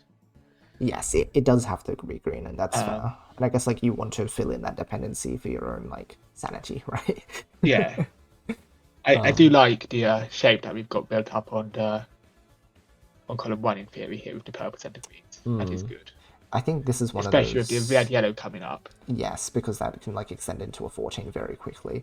And I think this comes into the theory that you were proposing earlier, where this is an example of just having something that's ready to fire if you need it, but if not, it can just turn into your main chain really easily, right? So that's often what you want to be doing with your multiple stack. Have it ready to, like, do stuff with. And then whether or not you commit to it or not is up to how many key Puyos you then, like, set into it. Yeah, I think the one other thing is that it's a little bit... It feels a bit inflexible though, right? Because... Well, in this case with the red-yellow, the red-yellow has to go column 1 to work, right? That's true. I think that's where you look at my board and see if I'm going to be attacking, and then you can choose to commit to 4 chain, and if not, then you would just, like, maybe split the yellow into here and then red into here, is my thought. I don't know if this is correct or not, but I'm a bit weary of building up my column 1, because if you fire 1 chain there, then suddenly my chain doesn't function. I have to have a purple into ghost, and that requires a lot to build up. Right. I think if you were to receive garbage, you would just 1 chain it out. because you do have enough space around here to like create a one chain and clear that garbage. Sure, but how does that work if that garbage is at the top row of the board in column 1? Oh, you mean like if it like piles all the way up? Yeah. Well, actually, in order to do that, I need to send a pretty big chain. One chain probably won't send, what, 3 lines of No, I mean if you put the red yellow on from here. Oh, yes, that's reasonable. No, yes, I think you'd only commit the red yellow immediately if you wanted to make the 4 chain. Otherwise, you would just wait for another red and another yellow, and you would just choose this decision where you split across. Sure. Okay, that's better. Yeah. Yeah. Okay. Yeah. So there's a couple options. Yeah, the red yellow. Very logically, we want to complete our chain and chuck this here, but if it's not necessary to, like you said, like that's a really good call out. The one chain that restricts the purple from being put in column 1, then yeah, you can just choose not to commit if you want to. But I think just having this as your base is really powerful in the first place. Yeah, I do think that's a good decision.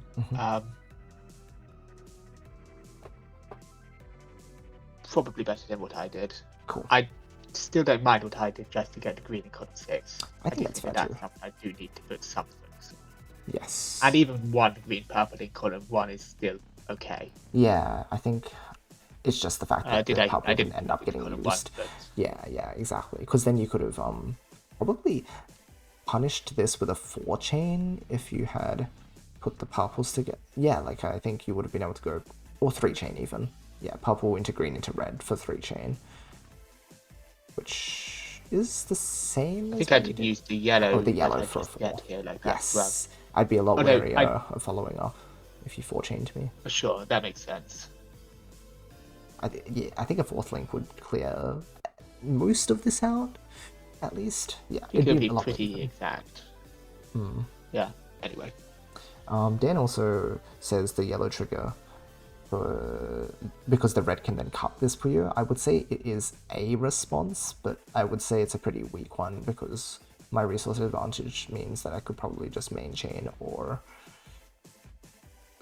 yeah, it becomes like pretty precarious because now you've only got like this set part of your chain, which is still a 4 chain. I think it might actually work out with the players that I happen to have coming up. Given the yellow-red works quite well with that idea. Yeah.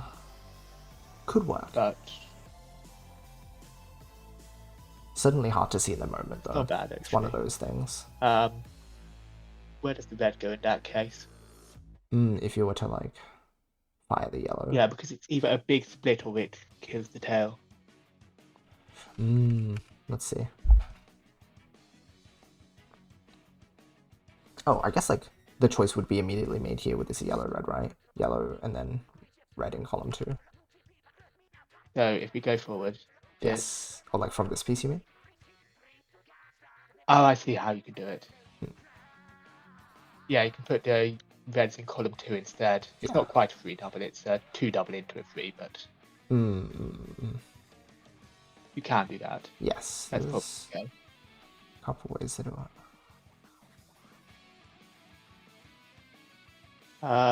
It's a good response in the moment, but it's very opportunistic. It's something that happened to come up rather than something I planned for. Yeah, true.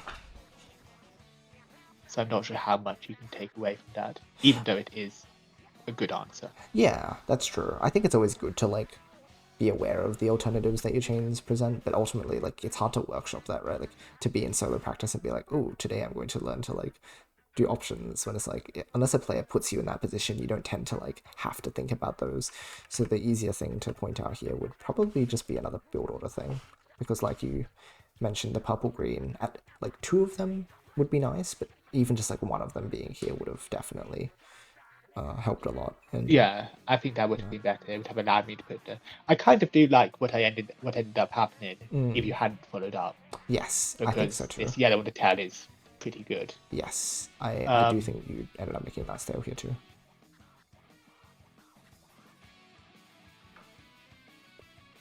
Sure, I think we can put this down to board order. I think this is a round where you could honestly just write it off.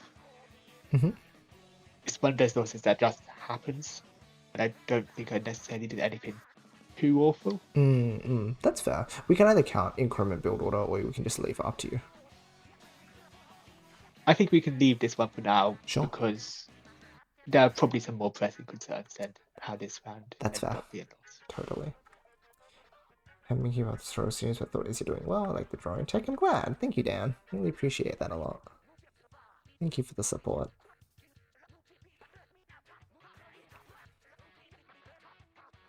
Yeah, and that just is an ouch. The all clear. So real. Hey, I had an all clear too. Did you? Oh, yes. Yes, you did, actually. That's quite a good one. Thank you. Okay, this is nice. I like this a lot. I like this a lot. Nice, nice, nice. It's so perfect. Yeah, I saw you building stuff like this sometimes. I was like, whoa. Like, why are you losing? Because I was lost too. I was like, your structures are beautiful. Ooh. Ooh, okay. It's the offsides tails. again. It's the tails. It's just the tail. Honestly, I think this is fine, but it's just this piece choice. I think here I might have seen that there were a lot of yellows in queue and thought I could make it work. I guess let's see how you do it. You kind of can.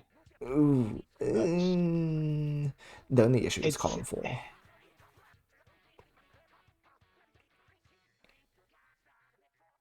It kind of works. Mainly it's the hole which is the issue. I guess the way that I would suggest in this situation is it would be, what am I doing? Yeah. How do you make this work? I think in general this shape ends up becoming really awkward because of, unless you do like this. So usually I'm pretty against putting a different color in this position because it'll like make it really hard to connect that color afterwards. I mean, I guess you could power chain it. Like it could be fine if you decide to do something like this. Right. So was there a good opportunity to place my blues elsewhere? I would put this here, like this, which looks really weird. But the idea is, actually I'll change and sim this one because it's a bit of a funny situation. So let's go ahead and do blue yellow, because then we have blue purple coming up, and another thing that I am wary of at the same time is this yellow, because we can't immediately go yellow here, unfortunately. Right, so we're going to have to buffer with a color, and so I would choose purple. Is purple the only color that works there? Oh geez, there's a color dependence here, isn't there? Oh, I didn't think. Anyhow, so next piece is blue purple. Blue can go here, purple can go here, and then the yellow purple can go in column 6. And essentially, what? Oh, do I like that? No, I think I want blue How here does that first. work with the yellows and purples next? I actually think this is a lopsided. I don't know if this is much better, but the tail shape I was envisioning is for the purples to go first before the yellows. Yeah, I see. But the build order to get there is kind of bad, so yeah, especially in column 6 because you need that yellow and yeah, it's really dependent. That's... maybe it is okay to be opting into this. Or maybe, let's see, where are we? We've got yellow purple now. Yeah.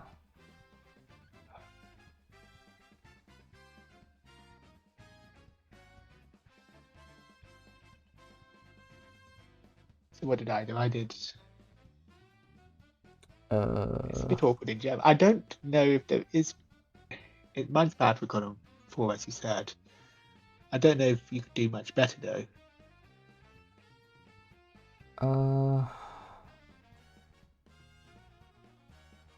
Let's see. Dan says 6 split, 4-5 split on the tail. Oh, hold on, I'll go back to the piece that we were talking about then, right? So, yellow, blue, right? The 4-5 split. Oh, wait, no, that makes so much more sense, I think. It prepares for the same scenario, I think, that we were thinking. Oh, it's not quite the same, but like... Oh, wait, is this it? Does this make sense? How does that work for the yellows? That means you go to yellows next, right? Yellows, then blues, and then purples. I mean, this starts getting a bit complex quite quickly, but... At that point, that might be good. It's not worth it for me if it is, because I would slow down with that structure. Yes. I would not know what to do. I guess, did you have space to slow down to think about your tail here? It's thinking blues on the right. Kind of. Blues on the right. Can you go back to the... Blues on the... Hold on. Blue over here, right? Blue, yellow. And then what? 4-5 split on the tail. Yellow, purple. No, sorry. So... Yeah, yellow, purple. And where's the purple? Is it yellow here, purple here? On top? And then what, you're trying to put more blues in column 6 and then some blues in column 5 and connect it somehow? Blue, yellow, yellow. Yeah, so blue, yellow, yellow, purple, correct? Yeah, I think it's this blue. You know what, let's just go back.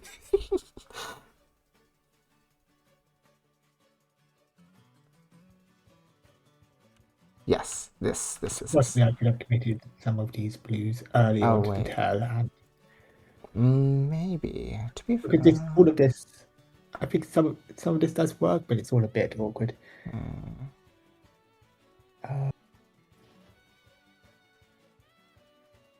So you'd like to avoid the situation in the first place by building a little bit less lopsided if you can.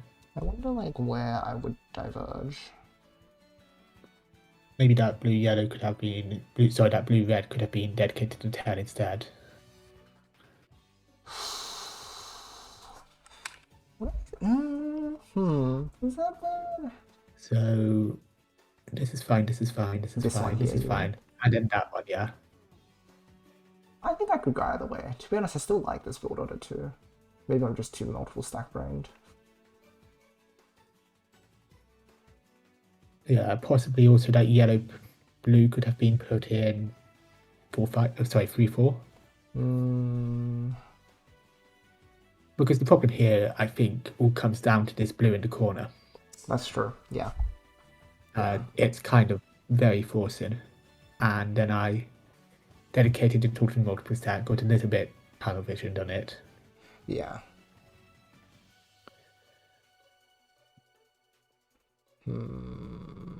I don't think that this is a bad solution, all things considered. Yeah, my core issue is just the column 4.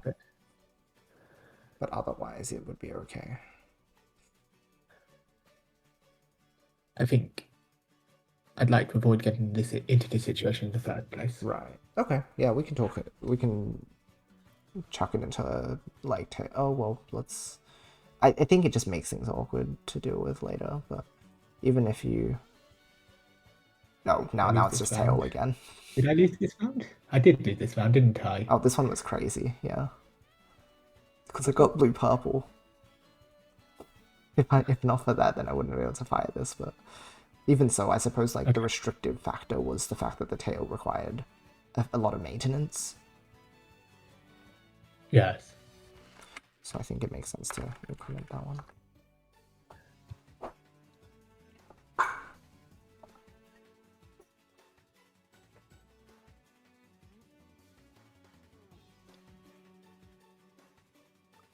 So this one, I don't really like what I've got. It's okay. I've made it work. Honestly, I'm happy with this, aside from the fact that, again, this very much slides to the right very quickly, so then column 1 is probably going to end up being unused. But that's, like, relatively minor. Ooh. I think this is just an overcommit. Yeah. I'm not sure if it's like easy to see what I even have in the first place. So I don't know if I would even say it's a fault of like reading. I mean, this is kind of tricky, I suppose. What do you think? I mean, I can see what you've got going on right now, but within the game, when focusing on my own board, I think it's much more difficult. Yes, I think that makes sense too. But I guess there's two ways to think about it. One is it's easy enough to point to like just a misobservation, but I think even generally you don't want to, even if you saw what I had, you generally don't want to fire first unless it's something short, because if you fire anything longer than 3, then the opponent can usually quite reliably fire +1 of that, so fire 4, or if you fire 4 then I fire 5, sort of thing. Okay. I think that's an interesting observation. I think that's a good idea. Because of course we have Western players. Not many people do this type of thing. Not many people can respond to that. Totally. Yeah. 2 rolls. And that's just enough to get people to fire main. Yeah, often. That's right. This would have caused a lot of people fire main. It's true. Yeah, I think that's really... Yeah. If they can respond like that pretty reliably when you fire a chain that takes a while to fire, which makes sense. I think that's a very fair point. Then yeah, that's something to avoid.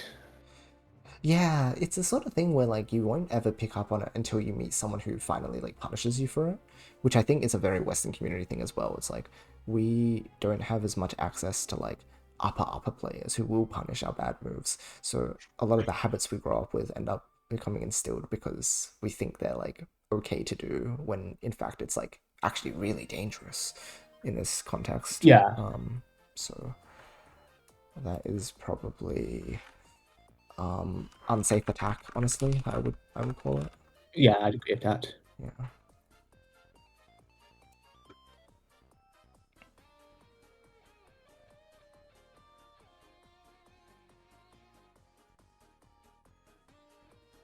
Yeah, and then you just have huge resource advantage. Yeah, I think it's just like, yeah, go from there. Cool. This is nice. I do like this build. Unfortunate having to one-chain. Oh, you didn't one-chain it off. Oh, jeez.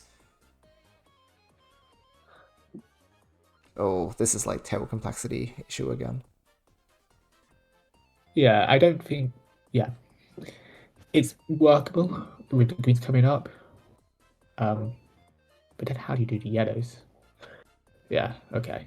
Oh, I think like, on one hand you can say like the tail does work, but on the other it's sort of like a lot of this tail shaping ends up requiring column 4 to be like pretty neglected because you need to make up a lot of height difference in column 5, and so I would call that an issue with the tail. Sure.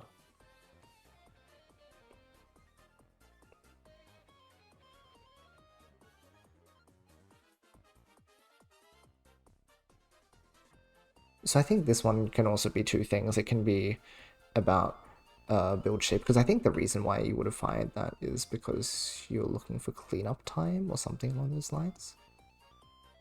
Or maybe you just saw an opportunity, but it's sort of, even looking at my shape right now, it's pretty unsafe to set up for just a 2-chain because there's a lot of like convertibility from here. Right, I think... To be honest, I saw that you had some options here, but I thought that the attack was just big and fast enough that it wouldn't matter. Yes, that's fair. Because it is huge. And I don't think it's pretty fast. Yeah. What did you end up making out of it? You did something interesting. Yeah, you did something like this. I don't think I saw this as an option. Yeah, that's fair. It's a tricky So- thing because two chains feel like they're super fast, but they actually take like a little while to resolve because you've got to wait for all the Puyos to drop down. That's true. So do I want to put this under... You could put this under unsafe attack. I think so. I won anyway. Sometimes we it goes don't- that way. We don't be results oriented. Mm. We think about what should have happened. Yeah, it's one of those tricky things as well because again, I guess like in the moment it's so hard to pick up on the fact that was a bad attack because like you like end up winning. So yeah, why I've kind of got analysis is the habit of trying to gaslight myself into thinking the opponent is wrong again every time that I'm not directly looking at their board. You sound like me It's a right way to now. try Yeah, and- yeah. It's a really powerful way to like analyze your own gameplay because it's like, hey, even though it worked now, like it's not a foolproof solution. So you always want to strive to do better. That was really good. I think this is an example of like a really nice, quickly set up. Yeah, I think this is just a good game. This is well played by you, very much so. Yeah, I think that one is just... I don't think you can put anything down for that. No, that's You just good. Were you close to getting out? Not really. It was only a 4-chain, I believe, yeah. Like, purple, green, yellow, purple would be a 4-chain, and you had a 5-chain follow-up, so, like, that's great. Yeah. That just overwhelms me.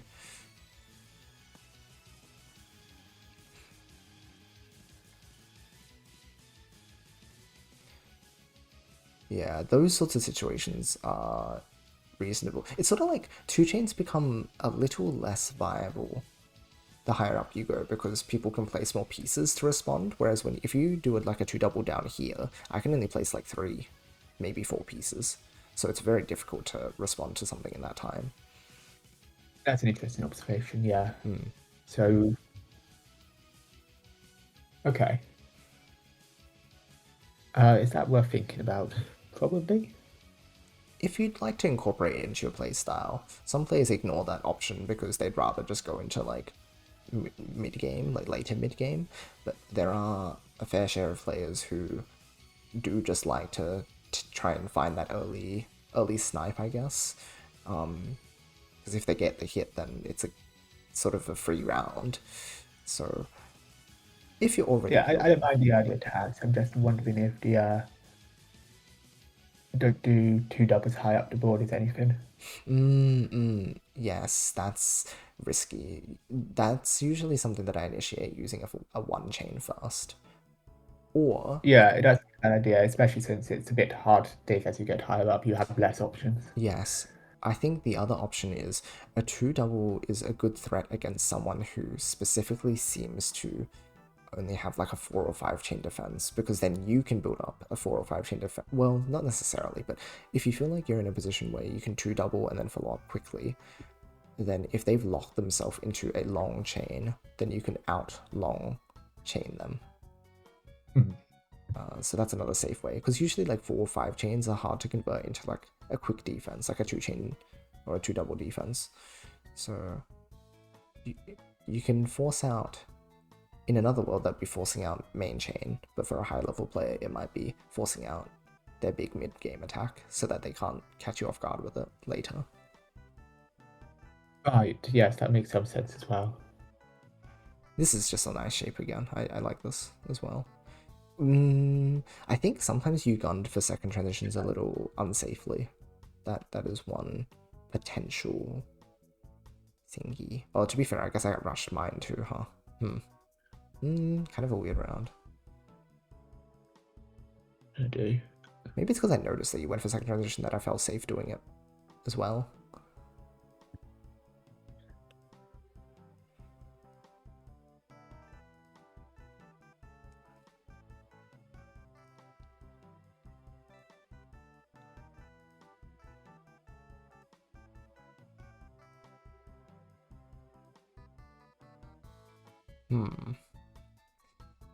There's not a lot to say here, aside from... Yeah, you are right, this second transition does seem to be a bit unsafe. How else do you build it, though?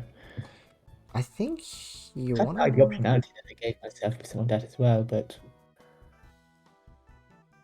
let me think.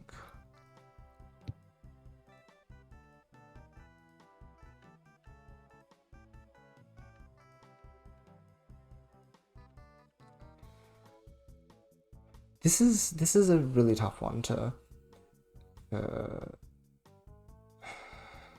analyze, but I think it's sort of a matter of if you're going into your second transition, you're making a statement either to yourself or to the other player that you can outchain them from your current chain state, and that confidence is usually only possible if you feel like the rest of your chain is very highly efficient. And to be fair, in this position, I thought it's pretty was, and I do think that chain that I built beats most Western players. It's true. It does feel that way, doesn't it? And that's why I'm like a bit lost, because it's pretty efficient. The one thing is that the yellows aren't being used, but like that, it feels like a nitpick, but also, I guess if you're assuming your opponent's Momokan, you do have to maximize every component of your chain as much as possible. So before building your second transition, you probably want to finish your yellows first. Yeah, I think that I felt that I could use the yellows in the transition, which instead, and just ignore this one. Yeah, and maybe that's fine because it is just one yellow. So I think this is definitely like not meant to go there though. Or I guess you wanted to one-chain it off. You did end up one-chaining it off. That's probably also a source of... I think that's something I quite liked about it because it gave me the option for an attack there. But if we're thinking about the power 2s at the top, I think that was a power 3 as well. Yeah. Not being so good. Too much time expenditure. Yeah, plus it's a bit hard to rebuild those resources efficiently. Yeah. Even if it does land, it's not as guaranteed to just beat main.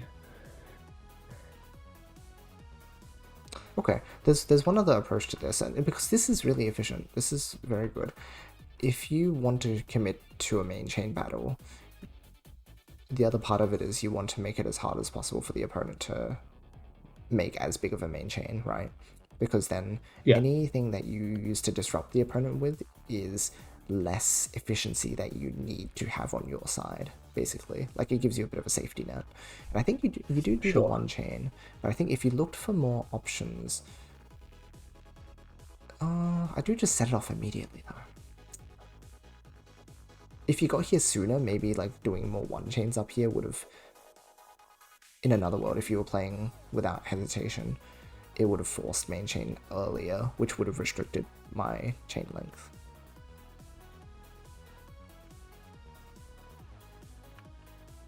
Where could you have it done that? I guess it is hesitation, right? Like, I think the slowdowns is what's causing this resource disadvantage to grow. Possibly, but I'm not sure that the resource disadvantage is actually something that lost me this round. Because, like, if I don't have resource disadvantage here, if I'm a bit faster, what do I make of it? I think that's where you'd want to poke out the opponent to restrict their chain potential. Okay. Because I sort of got to build this for free. Okay, yeah, that makes some sense. Okay, fair enough.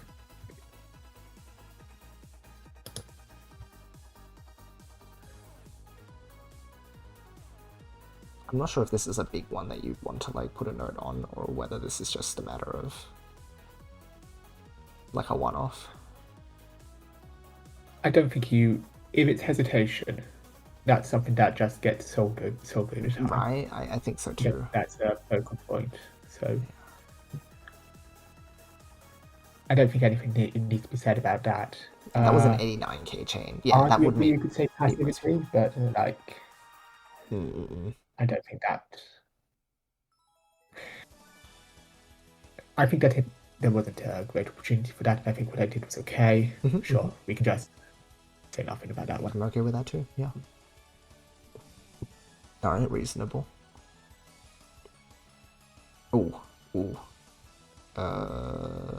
I think this was a misdrop. Right, okay. Just how it goes sometimes. Or an accidental trigger. One of the two. It works out though, so. Would I say that's... Oh, that's such a hard one for me. In terms of, like, whether that is an okay move. Like, this follow-up here.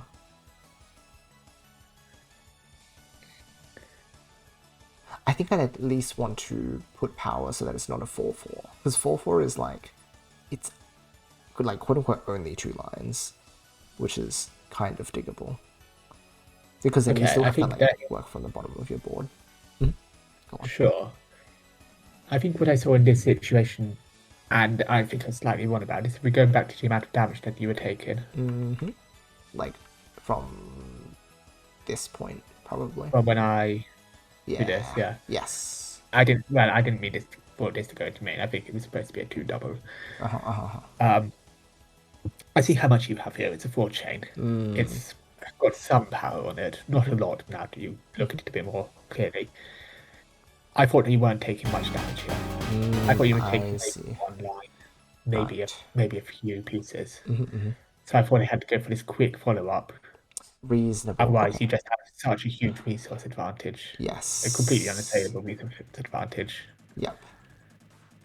Yeah, as it happens, there were 2 points that landed in there. Yeah. In column 1, which meant I had a bit more time than I thought.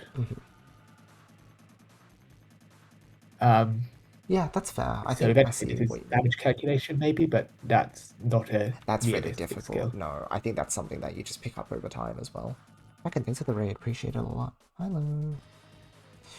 So this is just a good dig. I guess it's just like a misdrop in the damage calculation, which again, like, that's just over time. Hopefully they fade away. Yeah, and I'm not even sure that the misdrop is what really lost the game. So that's fair. Like, the position was okay. Right. It was not ideal, but perfectly salvageable. Probably an advantage for me. I don't think you marked that one down as anything. Yep, that's okay.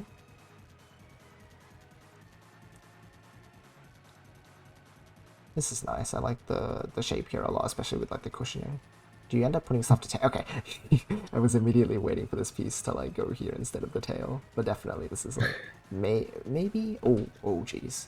Now we've got no blues for days. yeah, okay. We'll see if it ends up biting you or not. I guess you did need a response.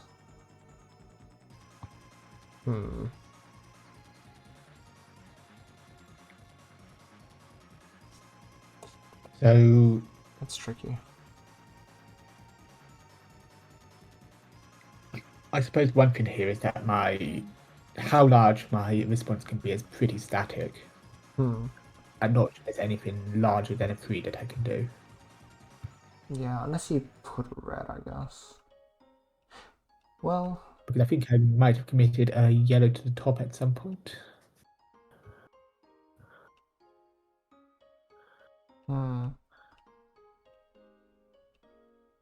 Yeah, here. Yeah, okay. I suppose it's a matter of like also if you had caught this, then you could have at least 4-chained, and then that probably would have been even with this 2-trip right. close-ish. Yeah. So it's probably just a matter of committing the key Puyos without like and having any other options. I think you can put this down to poor observation because like committing this right now pretty bad. Right. Do you want to put them in the same category as unsafe attacking? Because that tends to be because of a lack of observation, right? So like you could do... Yeah, let's do that. That, I think, would be a little more encapsulating. Okay. Yeah. Cool.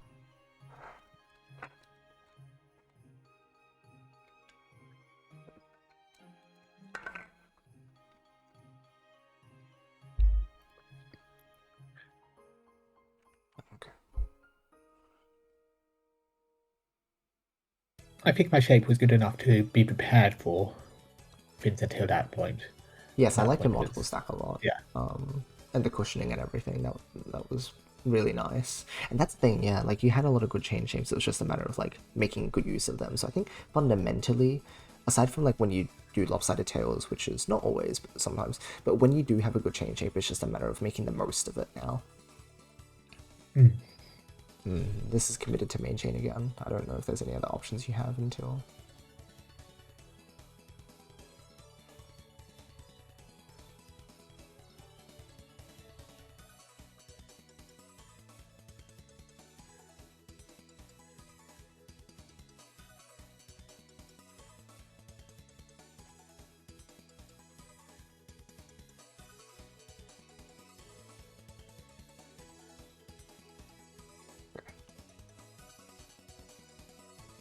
I think it comes down to just not leaving options open for yourself. Yeah, so like this, first of all, there's this commitment to main chain, and then there's this commitment to like having it, like having to, well, I mean, there's a 2-chain, I guess. Or even, would I say like this is because of board shape? And that's why you got limited in options? Like with a flatter board, I think you could have made more things, I guess, to use. Possibly, but like something that I have been taught in the past is that this kind of board shape is preferable for options. You kind of want to build up the column 1 and the column 6. That's true. Because those are just very difficult. I think putting priority the on column those 6 here, by the way, I don't think was well built. I think that the blue and yellow at the top, pretty bad. Don't leave me many options. Could have probably tried to commit these column 5, maybe. Right. Committing to main with the reds on top, I think that's quite bad though. Can we go back and see if there was another thing I could have done with those? Sure.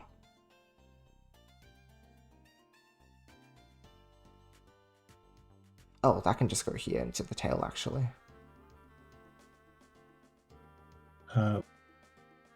What, the blue-red? Oh, Yeah, sorry, sure. the red yellows, because we're talking about the upcoming reds, right? Oh wait, no, you oh. You could have probably put those in column 4. Yeah, I think 4 is and then probably try better. to extend the blues off them. You do have That's like probably one better. out, which is you can like 2-double by putting like 2 purples here, but it's Right, still but that's kind of restrictive. very opportunistic. It's not something that you can. It's something you have to get lucky with. Yes, I think so too. And once you put them in place, you are entirely committed to that. There's no way to opt out of it if your opponent just decides to fire main, for example. Yes. So I do think that there is definitely merit in the whole like column 1 and 6 for sure. You want to like feel out when you can, but it does end up feeling like there's sort of this like hole here, right? Like it is difficult to connect. Oh, especially here. This is like super bumpy land.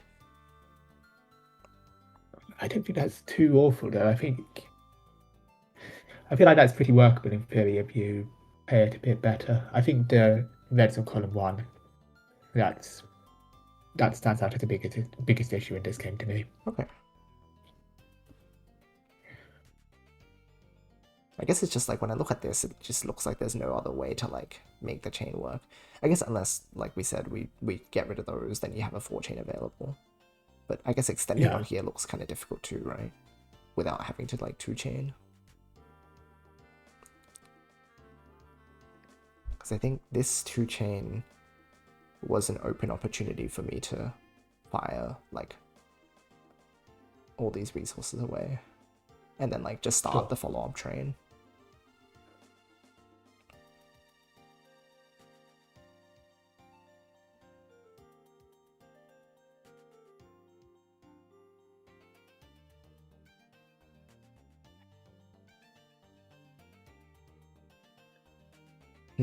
Okay.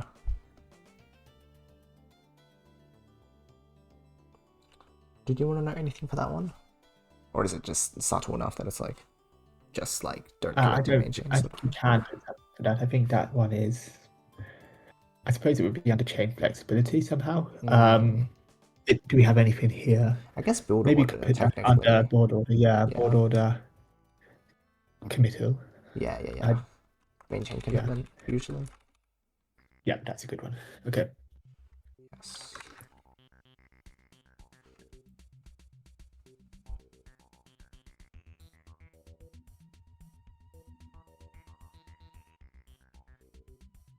It's very silly. Yippee.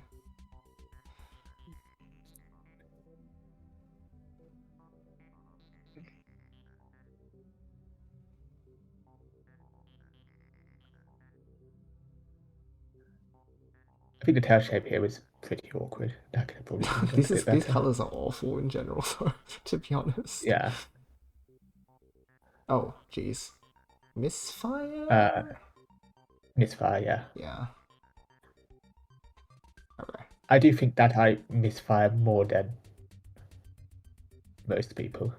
I see, I see. I don't know if that's something you can put down as anything. It tends to be tail I'm not misfires sure too, how I need right? to practice that. Like, I think the other time you misfired was in the tail too, right? Maybe. But then I don't again, know. how do I? I guess it's like you Well, might I have think thought that it was... I was planning on an attack. This is very clearly an attack. I don't think I was planning on it connecting to main. I completely forgot about the green here. That is the color 3 being connected. Okay, that is The awful. attack itself is probably a little bit bad, but I'm not sure I really had many other options. What do we do for this? I suppose you could put them. Okay, no, there are. This purple does knock quite a few options off. I think probably blue purple here. I would like start thinking Yeah, I about how think to that's a lot connect a better. main. Yeah. And then you can now... put the reds in more or less any place. Yes, just not column 6. Yeah. But to be fair, we had like a very weird queue here, so I don't think I'd fault the tail shape as a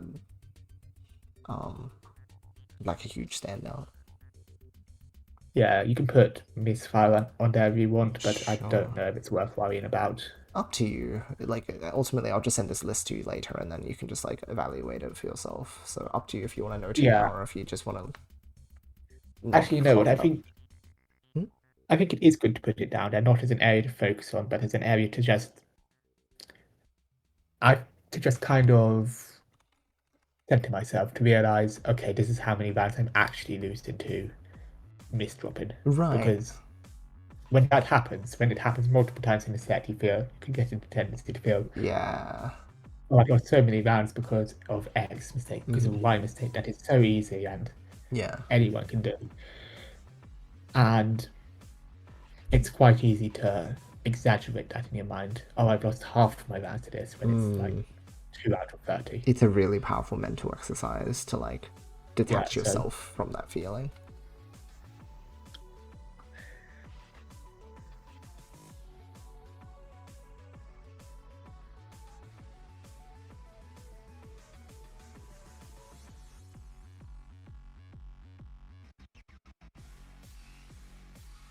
Ooh, I think it's probably better to put that across 5 and 6, but maybe it's not that big of a deal. I'm not sure.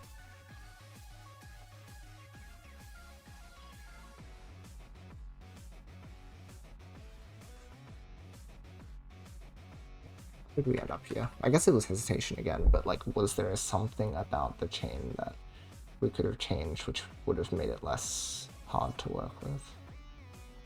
I think the thing that was causing the hesitations were lots of purples in column 1, lots of purples in 3, in 6, and a few purples in 3 makes it hard to place any more purples. Yes, that's very reasonable. Yeah. So how do you... I mean, there are better placements than what I did. I think 5-6 is better, as you say. Gives a few more options for the tail, makes the shape a bit more balanced. To be honest, I think even like, this position is okay though, right? Yeah, it's down to hesitation if you want, but I'm not sure that's something worth worrying about. I think something that would have given you more options once again in here is actually just not having your key Puyos, because I think at this stage you're just trying not to fire main. You're playing around this area because that's all you can do, right? Kind of, yeah. Okay. So I think committing to main forces you to play here, which just limits your options and ends up like making you more likely to take damage. Sure. So I would say that it comes out to main chain commitment. But it's another one of those like But how things can I that's... have? Hmm? Okay. Hold on, did I No. not count one or something? I should total 6. Oh jeez, it's a lot of yellows. Yeah, I ended up like not liking that. Okay, that's good. That's good. Oh, we have another like one of these like L-shape into isolated pieces. I wonder if... Yeah. Yeah, this is, I would say, double yellow up here. Just make it a habit to like use those purples in the chain instead of... Yeah, I think I'm a bit over eager to make this group of 3, so I have the option to fire it when I want. Right, right. That's probably not such a huge concern because With most players, yeah. I get that habit. I probably got it from playing against a lot of people who like rush attacks. Yes, yes, that makes sense. How we only used to play Yeah. Dan. Yep, yep. There's a few That key type figures. Okay. Overall... So what caused this loss? I think this purple community is very bad. That makes it very, very hard to do anything. Yes, for sure, for sure. Otherwise, you would have been able to like link in and make like a 4-chain or something in response. Yeah. Committing to main a bit too early is a problem here, but it's not what lost me the game. Okay. It's to do with build up. Well, kind of then? It's kind of just a... I don't know how to put it other than just it's a mistake. Because I think there's some confusion with these with this row of garbage you said as well. Definitely. This kind of makes things a bit more complicated for me. But to be fair, I think if you did do the like double yellow in column 1, you would be able to like just do more with this area. That might be true. I think it's sort of a butterfly effect thing where it just like just exacerbates everything else later. Okay, I can get behind putting that then. Okay.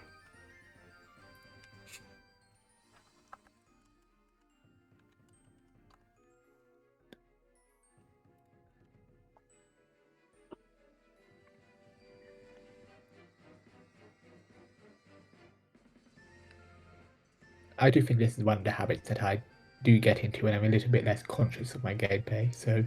Okay. At this point in the set, I might have been getting a bit frustrated, maybe.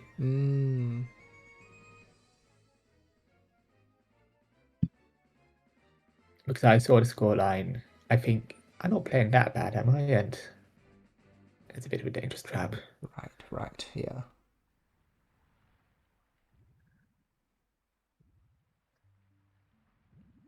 I think this one I noticed you were taking a little while to follow up. Yeah. And then when you did it, it ended up being like kind of small. I wonder again if this is a case of like if you kept these key Puyos out of the question, you could have followed up with something like much more easily using that area of your chain.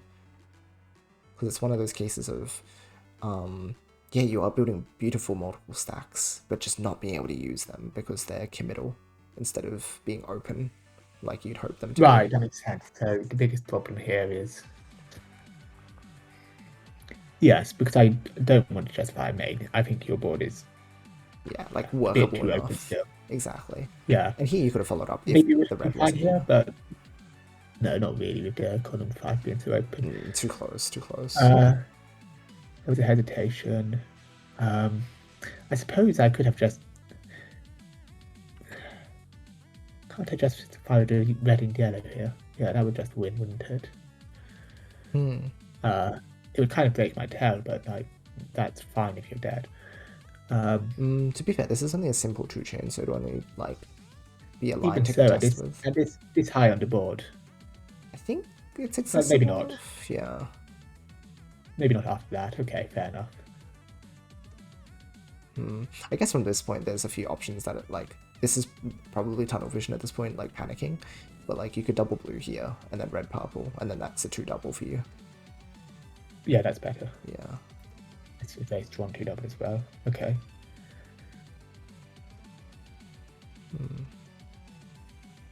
I think it does come down to like you just can't touch this area. Like I do notice you're using everything over here, but this is just like not usable at all because you're scared of committing to main chain. Yeah, that makes sense. Which comes down to this again. Okay. I'm curious how this round actually plays out, because I think one of the things I was thinking is that if I can just get you to fire main, then I just have time and space advantage, and I think that what I have is good enough. Right, but I end up And digging yeah, with you can like do that. that instead. Yeah.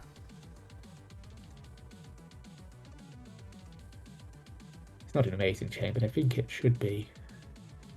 There's enough. Yours is better, right? Yeah. Yeah, the dig ends up making things pretty accessible.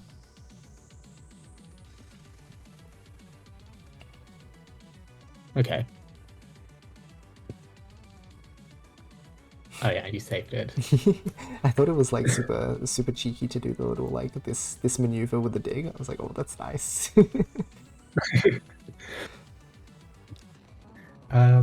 Yeah. Yeah, we can put that down to main chain commitment. I do think you are correct that it would have been much easier to follow up. I think maybe there's also some bad planning in there, because I did think that I would just win outright if I can get you to fire anything, if I can get you to dig into your resources. Right, yes. Because I imagine most people would want to like to main chain at that point instead of putting up a fight.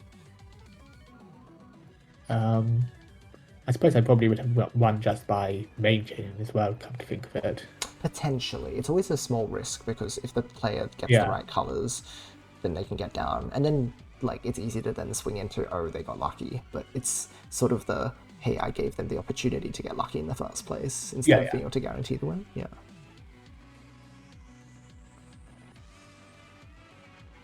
Yeah, you didn't do the like L shape into the thing. This is nice. I like this.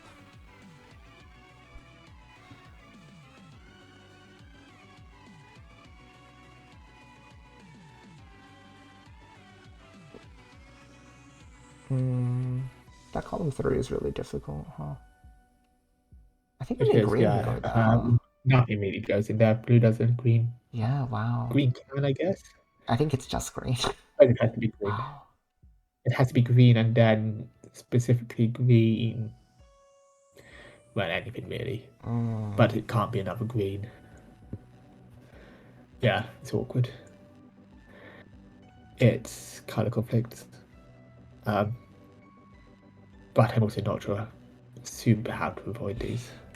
It's probably something from the beginning, which is tricky. You could probably dedicate those to the hair a bit better, but that's not a problem. This is a little weird.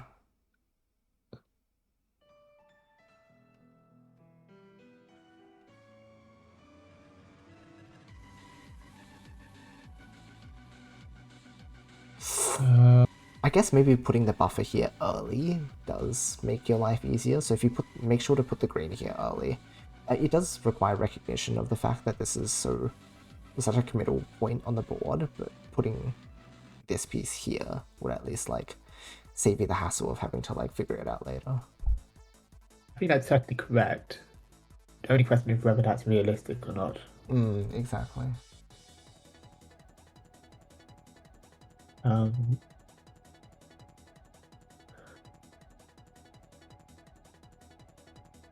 Yeah, because I imagine at this point you're pretty focused on the tail, and then when you finally get to like the head again, that's when the realization. Yeah, I'm being given more or less perfect pieces for the tail, so I just think, okay, let's just do my tail now. Yeah.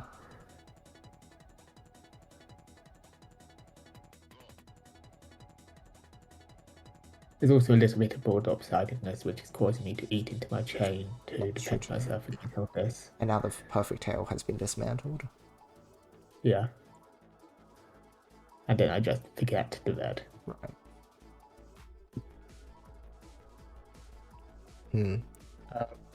What do you put that under? I imagine that's another I build think order the one, biggest bit right? is color conflicts, right? But Yeah. what's causing that? Yeah, like, What is the actionable thing I can do against that? I guess there's this thing again. But, and this, to be fair, I actually do avoid the shape a lot because, actually, I think this is like one of the most cuttable shapes ever. Because you can cut it by putting this color here, and you can cut it by putting this color here. And also you can't put this color here because it's already there. So Yes. it might just be like this tail shape is like one of the, it looks safe, but it's actually really unstable.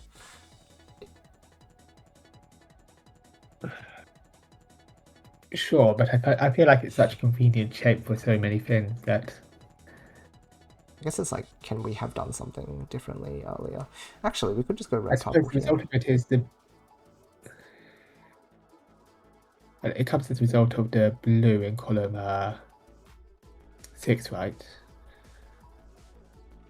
I think you don't have to commit to that. You can go, you can probably go purple red into blue. Like, it feels like the blue is screaming at us, but it's Maybe. That's such an awkward shape to work with there, right? let me show you How do you continue to have the idea. So it goes purple, red, red, which, oopsies. What the?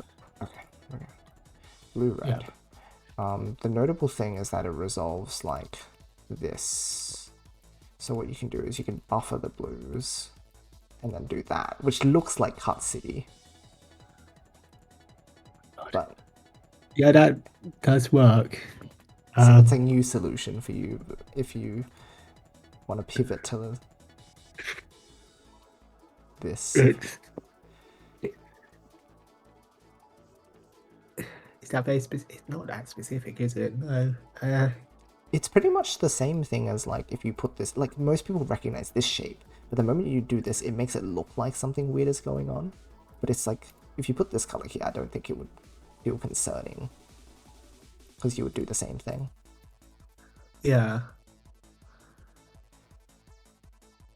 So it's sort of just a specific case of when this color is allowed to be the same as this one, and it looks like it's going to go wrong, but it doesn't. Okay. So I guess this might be a new like thing to put in the notebook. You know what, I'll send you the Yeah, change. it is new. Oh.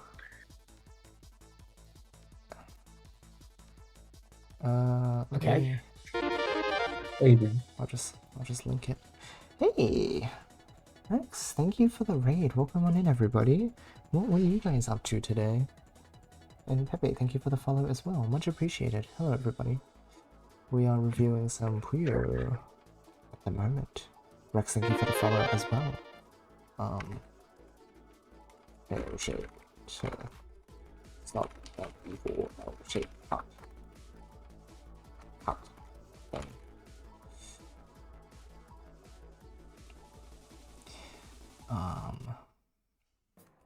Yeah, and then I guess this round comes down to build order tail shape.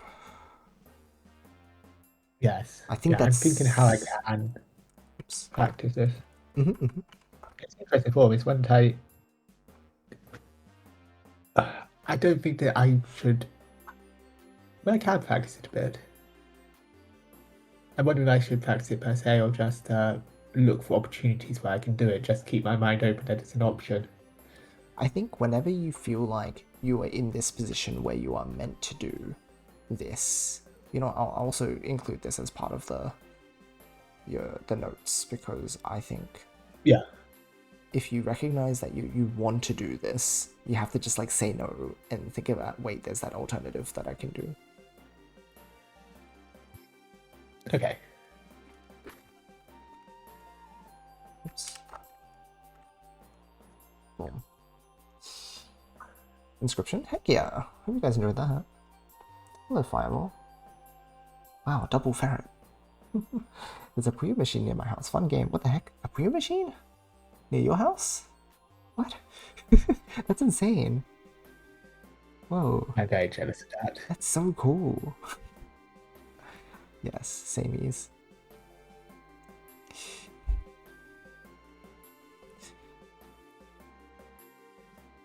And then it just comes down to like making the shape really awkward there.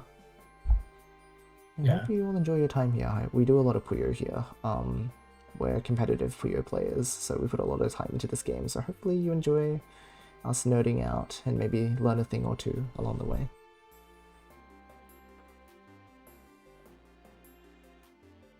Oh boy, all clear starts.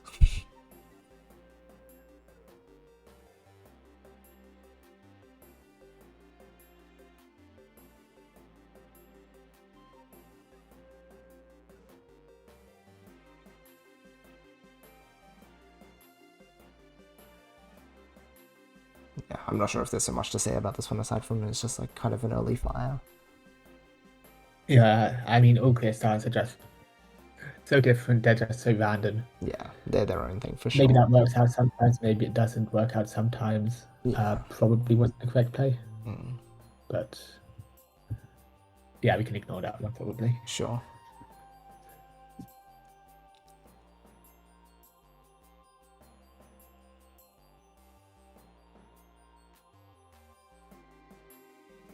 That lopsidedness. I'm starting to recognize this shape a lot now.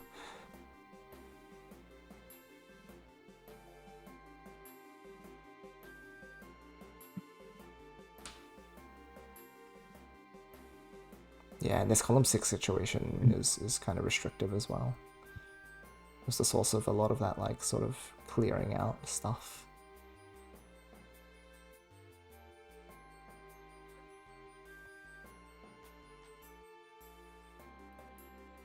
Probably comes down to, like, build order tail, right?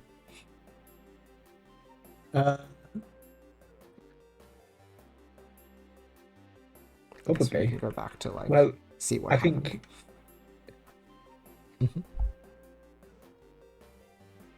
I'm going to watch it again before making any certain comments about this, but I think that I might have misdropped and accidentally cleared some parts of the tail, which made it awkward. Okay, let's see. So that's okay. That's fine. That one? I think the yellow being here is a bit weird. Not quite yet, I think. I think this seems workable. Ooh, yeah. There's that column 6 like dependency diff. Oh, is that meant to be over here? No, I think this is still fine, right? Oh. The greens connect, and then the purples can't connect. This is the problem. Oh, this I see. Problem here. But I guess it feels like the build order ended up causing...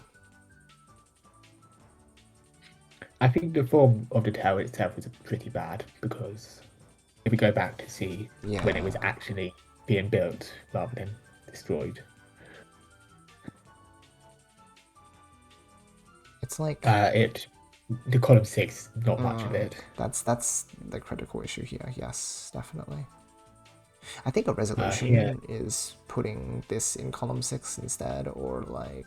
Yeah, the purple at the bottom, right? Yeah. And then you can put the blue-yellow column 4, 5. 4, 5, exactly. I was thinking the same. The purple on the bottom, green in column 6, and then look for purple somewhere. Exactly, yeah. That work. So I do think this ends up coming out to be a build order problem. With, like, yeah, misdrop source on top.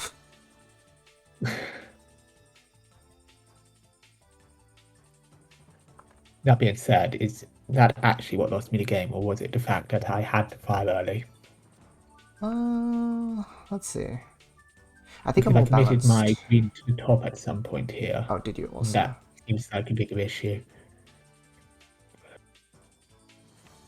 I think that's because you saw me firing, right? You kept that open. Yeah, no, that's fine. I think in another universe, if you had a balanced chain shape, you could have actually responded to this by building out this area. That's pretty true, yeah, because I am forced to commit everything to the tail rather than to any mid-game defenses. Precisely. Okay.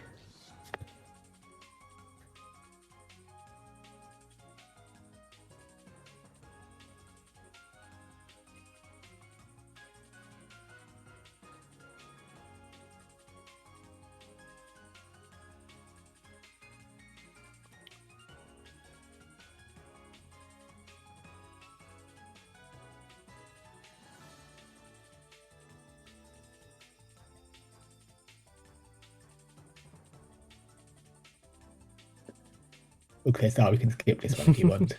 Yeah, that Don't sounds care good. to analyze it. Yeah, that's totally fine by me. Right, here's where I Yes. Yeah. Yes.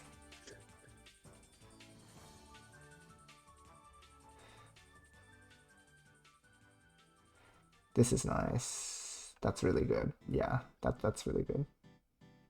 The clearing is a bit weird. Definitely could have like just put that in column 2 or split it across 2 and 3. Wait, no, what am I saying? I think it's only column 2, right? You can't split that. Yeah, probably just put it in column 2 instead. Otherwise you have like this column 1 issue. Fine, but that makes the purple a little bit awkward. You have to have a purple and then a red specifically. That's true. Whereas with... I guess it's just like how do you end up filling it out anyway? Is it much better? I don't mind just clearing. Okay. Oh, well. The commitment ends up being... Oh, the blue.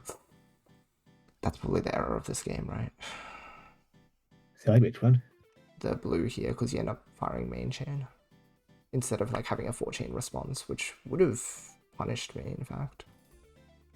Because you place it, kind of a... Where is it? So go there, go there. Oh, that is unfortunate. Yeah, that's a mistake. But that's okay. Anyway, it's this blue. I think that's a misdrop, actually. That looks like a misdrop. This this one. Yeah, that's an error. Yeah, you would have had a 4-chain response. I think I might have thought your attack was a bit bigger than it was, but... Maybe. So it could be misobservation as well. I think main chain commitment is probably the bigger one. Like, I won the round. I think you got unlucky not to get the red earlier. Right.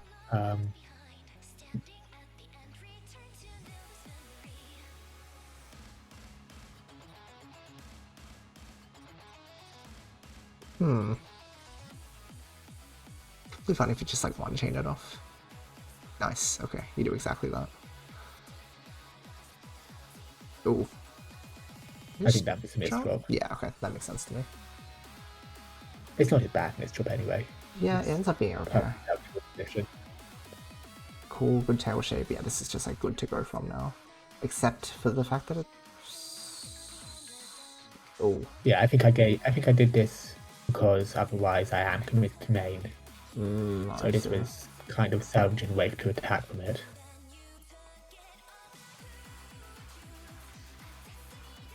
Would this just be like the extension pressure getting to you? Because it does feel like if you had played your Let me piece go back as to well. that one. I thought that extension was somewhat okay. I think it's But okay, then but the, just like not enough. So like, hold on. So you attack soon, which is good. So I'm forced into main. I guess there's like a bit of hesitation. Maybe it's checking whether it's my full chain or not. Yeah, that's what I was doing there. Okay. And then that's like forced, which is unfortunate. There's some hesitation. I'm not sure what I could have done if I hadn't hesitated. The tail is a bit awkward to work with.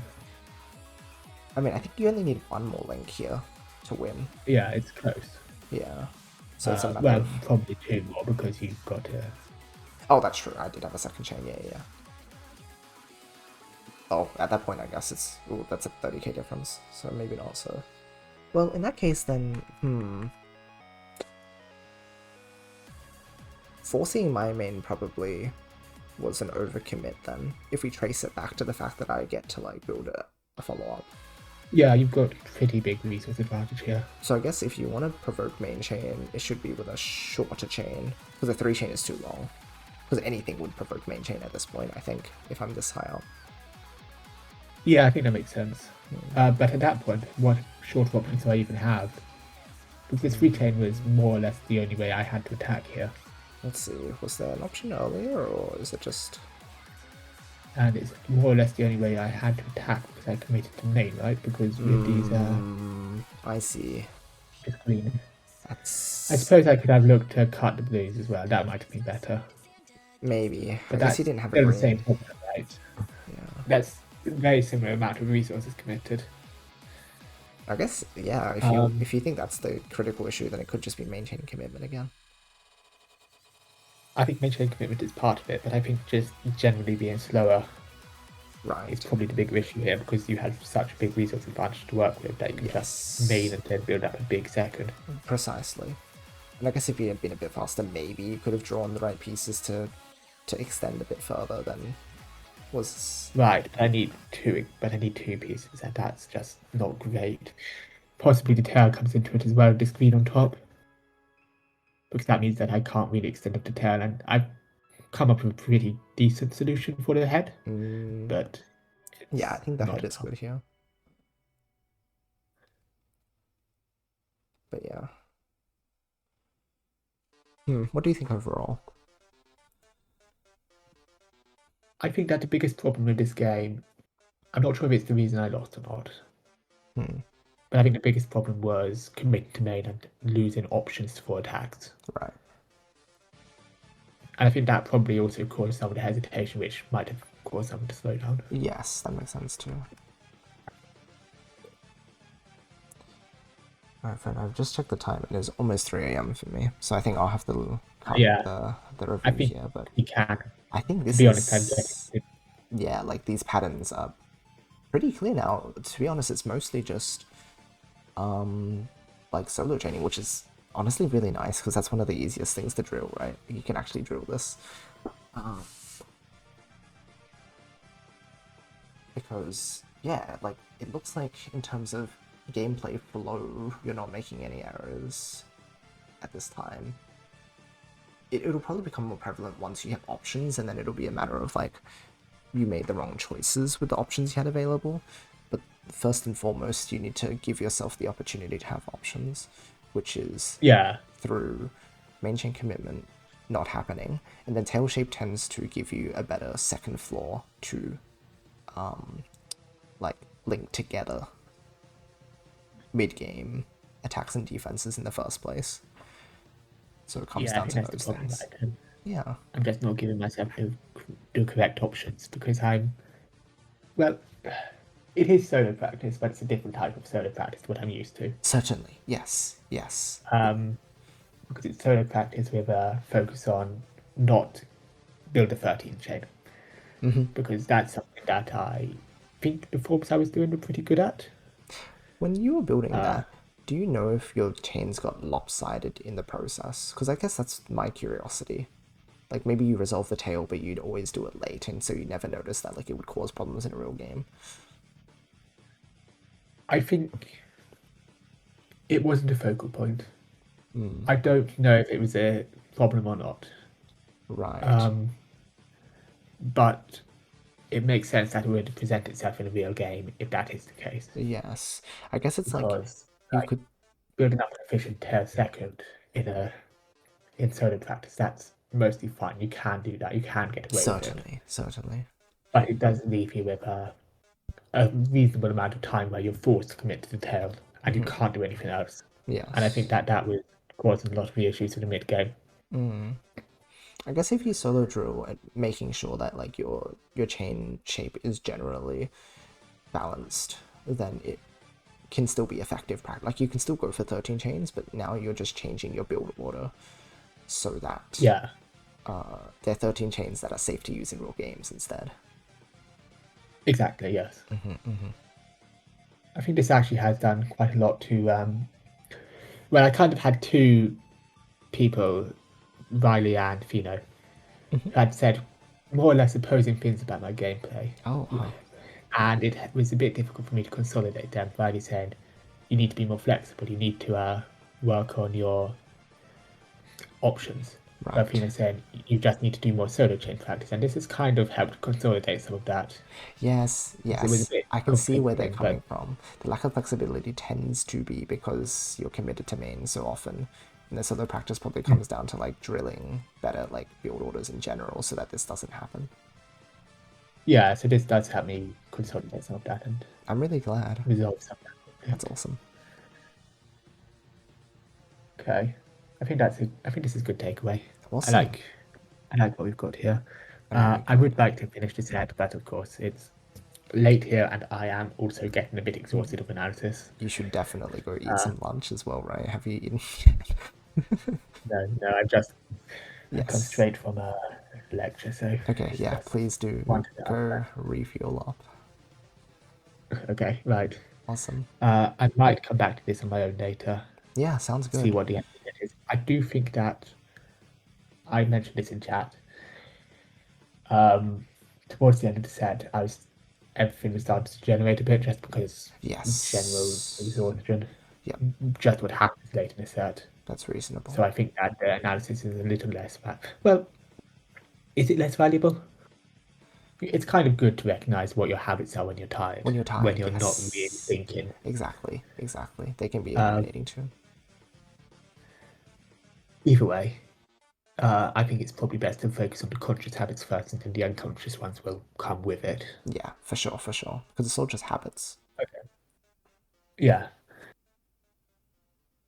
Okay then. Well, I'm good to call it here if you are. Fantastic. Good luck with the training.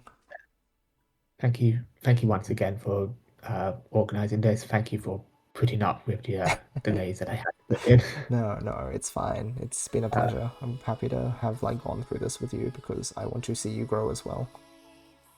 Yeah, thank you. Next time I hope the set won't be quite so lopsided.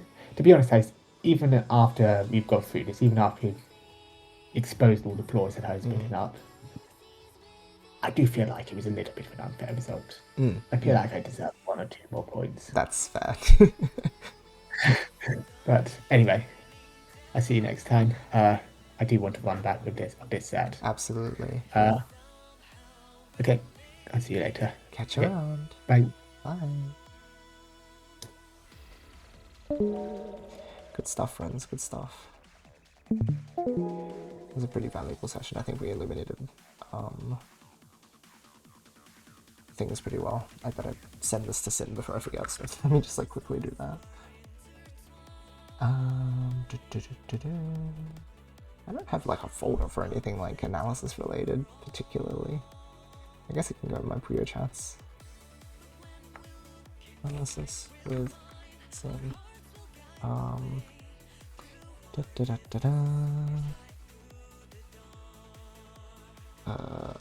30th of October. Oh, I guess I'll just 2025, 10, 30. Would I say this was on the 29th? Because it ticked over to 3. I don't know, man. I guess I'll just let's see. I'll just say the 30th. That's when we finished up. Doesn't really matter. How Twitch channel use for Palatra. Oopsies. That's quite funny.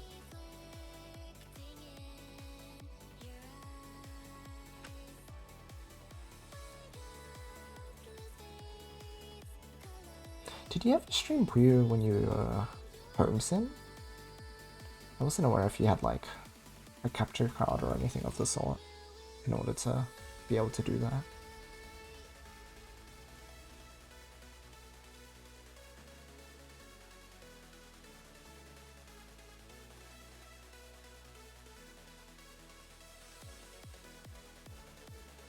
Been planning to? Well, I'm looking forward to that.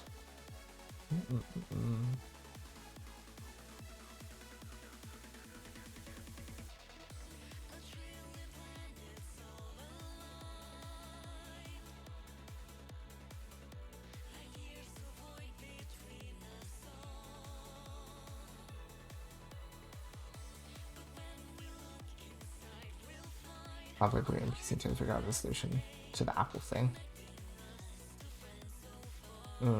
Wait.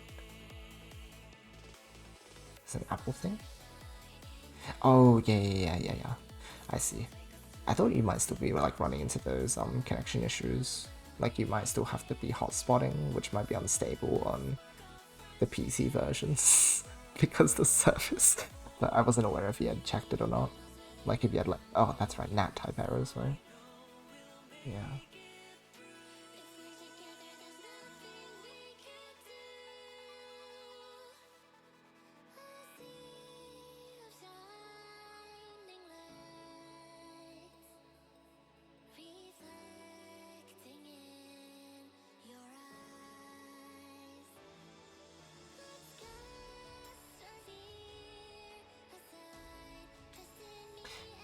kind of repellent was still much less bad. I see.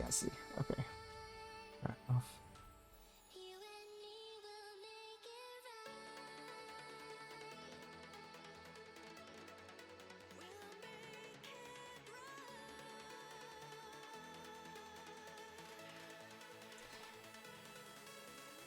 Gotcha. Okay. So it's mainly the Mac issue after all. That's fair enough. Well, fingers crossed something can be done about that. But yeah, eventually I think we'll start seeing Sin around in like tournaments and things, right? Is that the long-term plan, Sin? Are you gonna be returning to us in the competitive scene in the future? I imagine that's what your training is going towards, right? I'm just gonna quickly see if I can find someone else to raid as well. Oh, I didn't do the shout-out thing, guys. I'm such a bad streamer. How did you guys stumble into this channel again? Was it just had a hankering for some Puyo, or?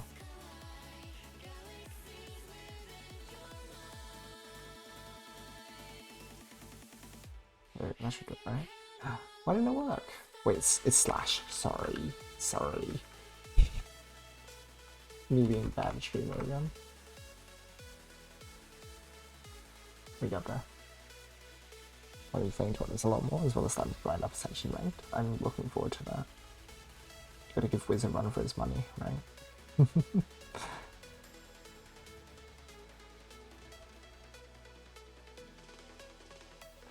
Sick. Okay, let's see about...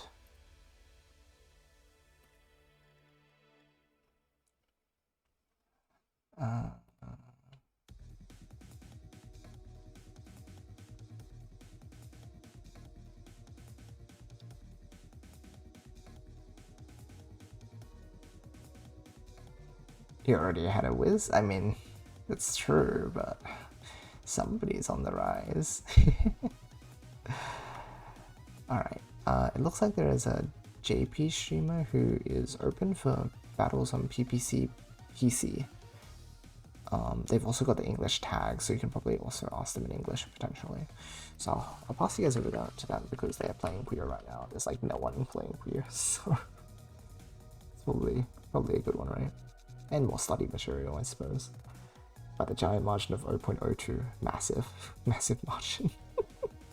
Actually, are they playing against Ama or something? It looks like these were the way. Yeah, they've got like player 2 on, so maybe it's Ama. Much memorize YoshiAus.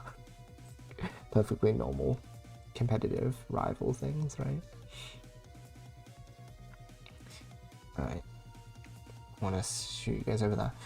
Tomorrow, what do we have on tomorrow? We have the first of the S-Class challenges. So, in 19 hours and 21 minutes. In other words, it's like 4.5 hours before now. But tomorrow we have our first of the S-Class challenge, which is where we will be fighting the first of the 4 S-Class players from last year's OU League. I'm really excited for this. We're going to be fighting Norisuke first, who I fought at the Grand Prix finals not last year. Well, during the last Grand Prix finals, which was earlier this year. I went down, I think, 6-10, so I put up with a decent fight against him, so it'll be fun to like finally get to play with him again, and in a longer set in this case. So I'm really keen for that, and this will be such a good learning experience too. So I hope you guys will come along and watch the insane gameplay. Yeah, thanks for hanging out, Neru. Thanks again, Sin, for asking, and thanks everyone for being here. As always, I hope you all have a wonderful rest of your day or night. Love you guys, and I'll see you all next time. Good night.